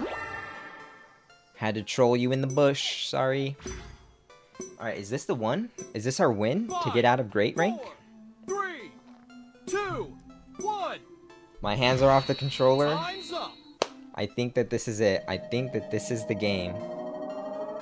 You There win. it is, baby. There it is. 400 to 200. And with that, I believe we're out of Great Rank. Yo, this guy's name is Skitty Fan. I liked that Garchomp. Garchomp in my bottom lane was lit. Well, good job everybody on the enemy team. Even the Greninja. Okay, Dolly. You guys can hear my dog Dolly. She's freaking out. She's like, yo, Joe, you did it. Let's go for a walk now. To celebrate, right? She's always starving for attention whenever I stream for too long. She's like, who is he talking to? That's not talking to me. Okay, so aside from my dog getting jealous, we did it with Skitty Fan. Hey, any other Skitty fans out there in the crowd? Yeah, thank you everybody for checking out. Actually, let's get to the ceremonial. Oh, I didn't mean to send you a friend request, Skitty Fan. Sorry. Right there. And into expert rank we go. Congratulations to us for getting through it. We made it to expert. We got through rank through great rank, and now into expert. This is where the game definitely starts to get a little tougher. So I'm going to be grinding this this challenge a little more often. I'm going to try to keep the challenges to 2 hours per session. Like I said, I just want to kind of encourage people to just play along with me and only do a session that's like 2 hours long, not much longer than that. Actually, we almost went up to 3 hours today. So that's the plan with the rest of this series. We're going to be going through the ranks one at a time, 2 hours at a time. Going to get as far as we can. I don't think we're going to be able to pass through each rank, one rank per episode anymore. Just the first 2 ranks were easy enough for us to do that. So just a recap on getting through this rank. We already kind of talked about it, but just make sure you're with your team because you're a support, so you want to be with them when they're defending and when it's time to attack an objective. When it comes to pushing into the enemy side of the map, I would say if you're losing, then you have to make a decision about, like, do you want to come help them to make them not die? But honestly, if you're losing, your team should be trying to hang back and play defense. If your team is trying to play offense and you're losing, then you might just be out of luck because your allies have no idea what's happening, and that's just kind of how it feels to be in beginner rank. You get wackos like that, and that's going to happen in great rank too. But when you're losing, you just got to pray that your team doesn't try to stay on the attack all the time and feed. Instead, what you got to do is make sure your allies are farming. And if your allies are actually being smart and farming and not overextending, then you have a couple of choices you can make. You can choose to defend an exposed goal that you feel like no one is going to be able to defend if an enemy comes to try to bat cap on it. Or if you feel like all the goals are nice and tucked away and safe, then you can just hang out along with one of your allies who's farming. You can just like smack around whatever they're trying to farm just to help them farm it a little faster. Make sure you don't steal their last hits. That might tilt them, but you can help people farm faster. That's what I would do. That's what I would do if I was losing. Now, when you're winning, that's when your allies are definitely going to try to push onto the enemy side of the map, and that's where I would say be careful. If you think that you have some like nice damage dealers like a Sylveon and like maybe a Cinderace or a Greninja or something that can like actually really kill people, even though they're trying to play defense and stand on their point, then you can be aggressive and push out into that and try to defend. Or not try to defend, try to break their defense and get the kills. But the safer play, I would say, is to just back off. Don't help your team to feed. Don't just be the 5th person who's going to die because you ran up to the enemy goal and now they got a 5 kill instead of a 4 kill.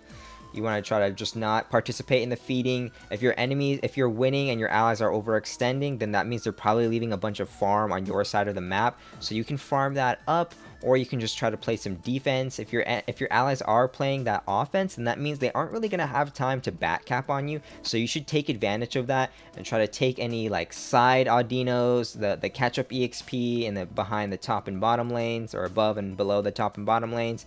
You can just straight up farm the jungle, but you want to make sure you're doing that while your team is on the aggression, so that you can be completely covered, because your opponents are going to be busy fighting your allies, and there's not going to be anybody trying to back cap on you. Once your allies back off, or they actually just die from their senseless feeding, that's when you got to switch gears, stop farming, start to try to protect a goal, so that you don't just get back capped on. You don't like end up getting falling behind in terms of points and being in a bad position where things can spiral out of control. But do try to take that time to farm. Do make sure you're playing with the team on defense and on objectives, and of course on the Rotom. You can review any of those matches and just look at the way I play Rotom. I can't really give you a single answer on how to handle Rotom. Sorry, not Rotom. I'm trying to talk about Zapdos, actually. Okay, Dolly. Yeah, there's no one-stop way to handle the Zapdos, but you can review my matches and see all the different things that happen and all the different ways I tried to handle it. And when I think that I handled it poorly, I'm always trying to tell you guys what I should have done. For example, in that last game, I should have flashed out of the pit and put the Cinderace to sleep so that my Sylveon could just finish killing the Zapdos uncontested. But again, like I said, I was kind of afraid to do that, because I was like, if I flash out of this pit, I'm not going to be able to do any damage to the Zapdos, and I'm afraid that my Sylveon is just not going to finish the job. Yo, what's up, David? You got your Switch today? Awesome. Go ahead and check out any of the videos on my channel. I'm always trying to help people get better at this game. You just arrived at the end of this episode. This live series is all about solo queuing to Masters, showing you that it's possible to get to Masters, even if you have no friends to play with, and even if you're playing a hard-to-play role like support, you can make it to the top. So believe in yourself. Believe in me, keep watching the series and see that it is possible to get anywhere that you want to go. Even if you don't have money to spend, even if you don't have friends to play with, you can make it to Master Rank in this game. Last little tip that I want to say regarding items. This is the rank where I would say start working on leveling up your items to level 10. Make sure you can ask me in any of my live streams when I'm live, or you can leave a comment on one of my videos. Like if you watch my tier list video, that's a great place to leave a comment and ask about any Pokemon, because in my tier lists, I'm always talking about every Pokemon in the game. You can always ask me what items you want to use, but in this series, I did already directly recommend items for each support that I've played so far. So just check out what items that you think you're going to be using on the Pokemon that you want to play and level it up to 10. Leveling it up to 10 doesn't cost very much. It's not a huge commitment. You know, you're not going to really regret leveling up something to 10 because it's only 100 tokens. And I think it costs like 500 to 1,000 tokens to level something up to 20. So compared to leveling something up to 20, leveling up something to level 10 is nothing. So don't worry, just level up whatever items you're using on your main Pokemon that you like to play up to level 10 once you get to great rank. And once you're an expert, I think level 10 items is going to be just fine too. That's what I'm going to be running.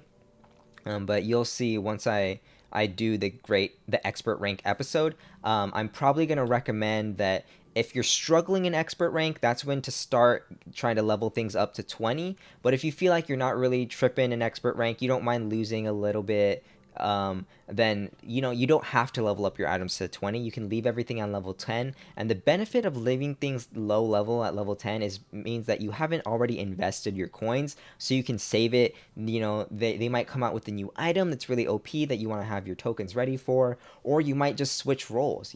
If you're playing a defender, then you probably want to be wearing Score Shield and Focus Band on all your defender Pokemon, but one day, you never know, you might switch it up and start playing Garchomp out of nowhere. Maybe you just fall in love. I really like playing Sylveon, or they release Decidueye and you want to play Decidueye, then you might be using some different items. So that's why, I'm recommending kind of like playing it a little safe and like don't level up your items to level 20 until you start struggling. But definitely just level things up to 10. Just let her rip. It's really a low price to pay to level something up to 10. Let her rip. Get your items up to level 10. I didn't do that in today's episode, just to show you, even if you're behind and you wasted your tokens on like leftovers, it's going to be okay. But these are my recommendations on item level ups. Definitely always level up Buddy Barrier first. If you level up to level 10 as a trainer level, I'll just show it right here. This in the top left corner, you see I'm level 12. Once I reached level 10, I did complete a challenge that is going to give me a super held item enhancer. I actually got to level 12, so I get 2 super item enhancers. So they're giving you a bunch of free level 30 item enhancements just for leveling up. Keep that in mind. I would recommend using the first one on Buddy Barrier. No matter who you are, no matter what Pokemon you play, Buddy Barrier is going to be useful to you. Now there are a couple of like really rare scenarios on Lucario and Gengar are the only 2 Pokemon who I wouldn't say you have to use Buddy Barrier on. But even on those Pokemon, if you want to run Buddy Barrier, it's going to be just fine. So that's why I just say level up your Buddy Barrier to level 30 the moment you get this token. I'm not going to use it just in case, again, maybe somebody got all the way to level 14 and they use all 3 enhancer tokens on just like the worst items ever. Then I'm just going to not use these just to show you that even if you don't have access to these anymore, you're going to be okay. But I recommend using the first one on Buddy Barrier, and then the next 2, you know, it depends on what kind of Pokemon you like to play. If you're playing, you know, defenders, then probably I'm going to recommend Score Shield as the other item you should upgrade. But on every other Pokemon, there's like a lot of different Pokemon you play, so you should take some time before you use the first one on Buddy Barrier instantly, and the next 2, I recommend that you just sit on those, hold them, kind of get a feel for which Pokemon you like to play. Make sure you tune into live streams or watch guides or find guides on the internet. Again, watch any of my videos or come to any of my live streams. You can leave a comment or leave a message in chat and say, hey, what item should I use on this Pokemon? I'll give you some recommendations. And just get a feel for like what items you're using are recommended for the Pokemon that you like to play, and then you'll come up with a list of like, oh, actually these 3 items I use on like 80% of the Pokemon that I play, so I'm gonna level up those items. The first one, just use it on Buddy Bear. The next 2, wait and see what you like to play. On Eldegoss, I definitely would say if you're in Great Rank, get that Buddy Barrier leveled up. On Wigglytuff today, I wasn't really suffering from having a low level Buddy Barrier because my Unite move itself already gives people a shield, so the Buddy Barrier just makes that shield even a little bit better. But the base shield from Wigglytuff's ult is already just pretty nice, so Buddy Barrier just even a level 1 Buddy Bear just like makes it a little better. On Eldegoss, I definitely recommend get that thing leveled up to 10, maybe even level 20 if you're struggling in Great Rank. And again, if you're already level 10, just let her rip and upgrade that Buddy Barrier to level 30. Even if you're playing Wiggly, it's going to be super worth it. You're just going to be, the moment you click Unite move, you're just going to be pretty much unkillable. And a lot of players at the lower ranks don't really know how powerful Buddy Barrier is, so they're not going to have their own Buddy Barrier to counter you. So you're just going to be, you're going to have a ton of health, and the enemies probably aren't going to have a level 30 Buddy Barrier, so you're just, even if they use their Unite move, you're probably still going to have a bigger shield than them, and you're just going to be doing great. So that's it for today's episode. I hope you guys learned something by watching. I hope that my little conclusion here at the end made some things a little more clear. Again, feel free to ask me any questions, leave a comment, come to my Twitch stream. Right now I'm streaming pretty much every night because my Pokemon Unite team is trying to get ready for tournaments, so we're practicing 3 nights a week, and the other 4 nights of the week I'm usually just playing other games on my stream. Today I did a stream here on YouTube, but you can check me out on Twitch too. Yeah. Oh, okay, you've been playing on mobile, but you just got your Switch, so now you can play on Switch. Nice, very nice. I prefer playing on Switch, but the mobile actually does have some control functions that actually make it better, superior to the controller functions in some ways. I still personally recommend Switch, but I liked playing on mobile, to be honest. Like, yeah, I'm not sure. Maybe I'll revisit mobile. I did try streaming on mobile once, and it didn't really work out, so that's what kind of made me quit on mobile and just play on Switch only. But, yeah. Mobile has some potential. It just didn't work out for my streaming scenario. And thank you again, everybody, for watching. feel free to ask any questions anytime in my Twitch chat, in this YouTube chat, in the comments of this video. Go for it, let her rip. And make sure you check out the rest of the solo queue to master support only challenge. We already have one episode up. This video is going into that playlist, so you can check out that playlist. I'm probably going to link that. Actually, that playlist is already linked in the description, so make sure you go check that out if you want to see the rest of the episodes, or maybe if you're watching this in the future, you can see if I uploaded any, or if I live streamed any new episodes of it. Thanks again for watching, everybody. I'll see you in the next one. Peace out.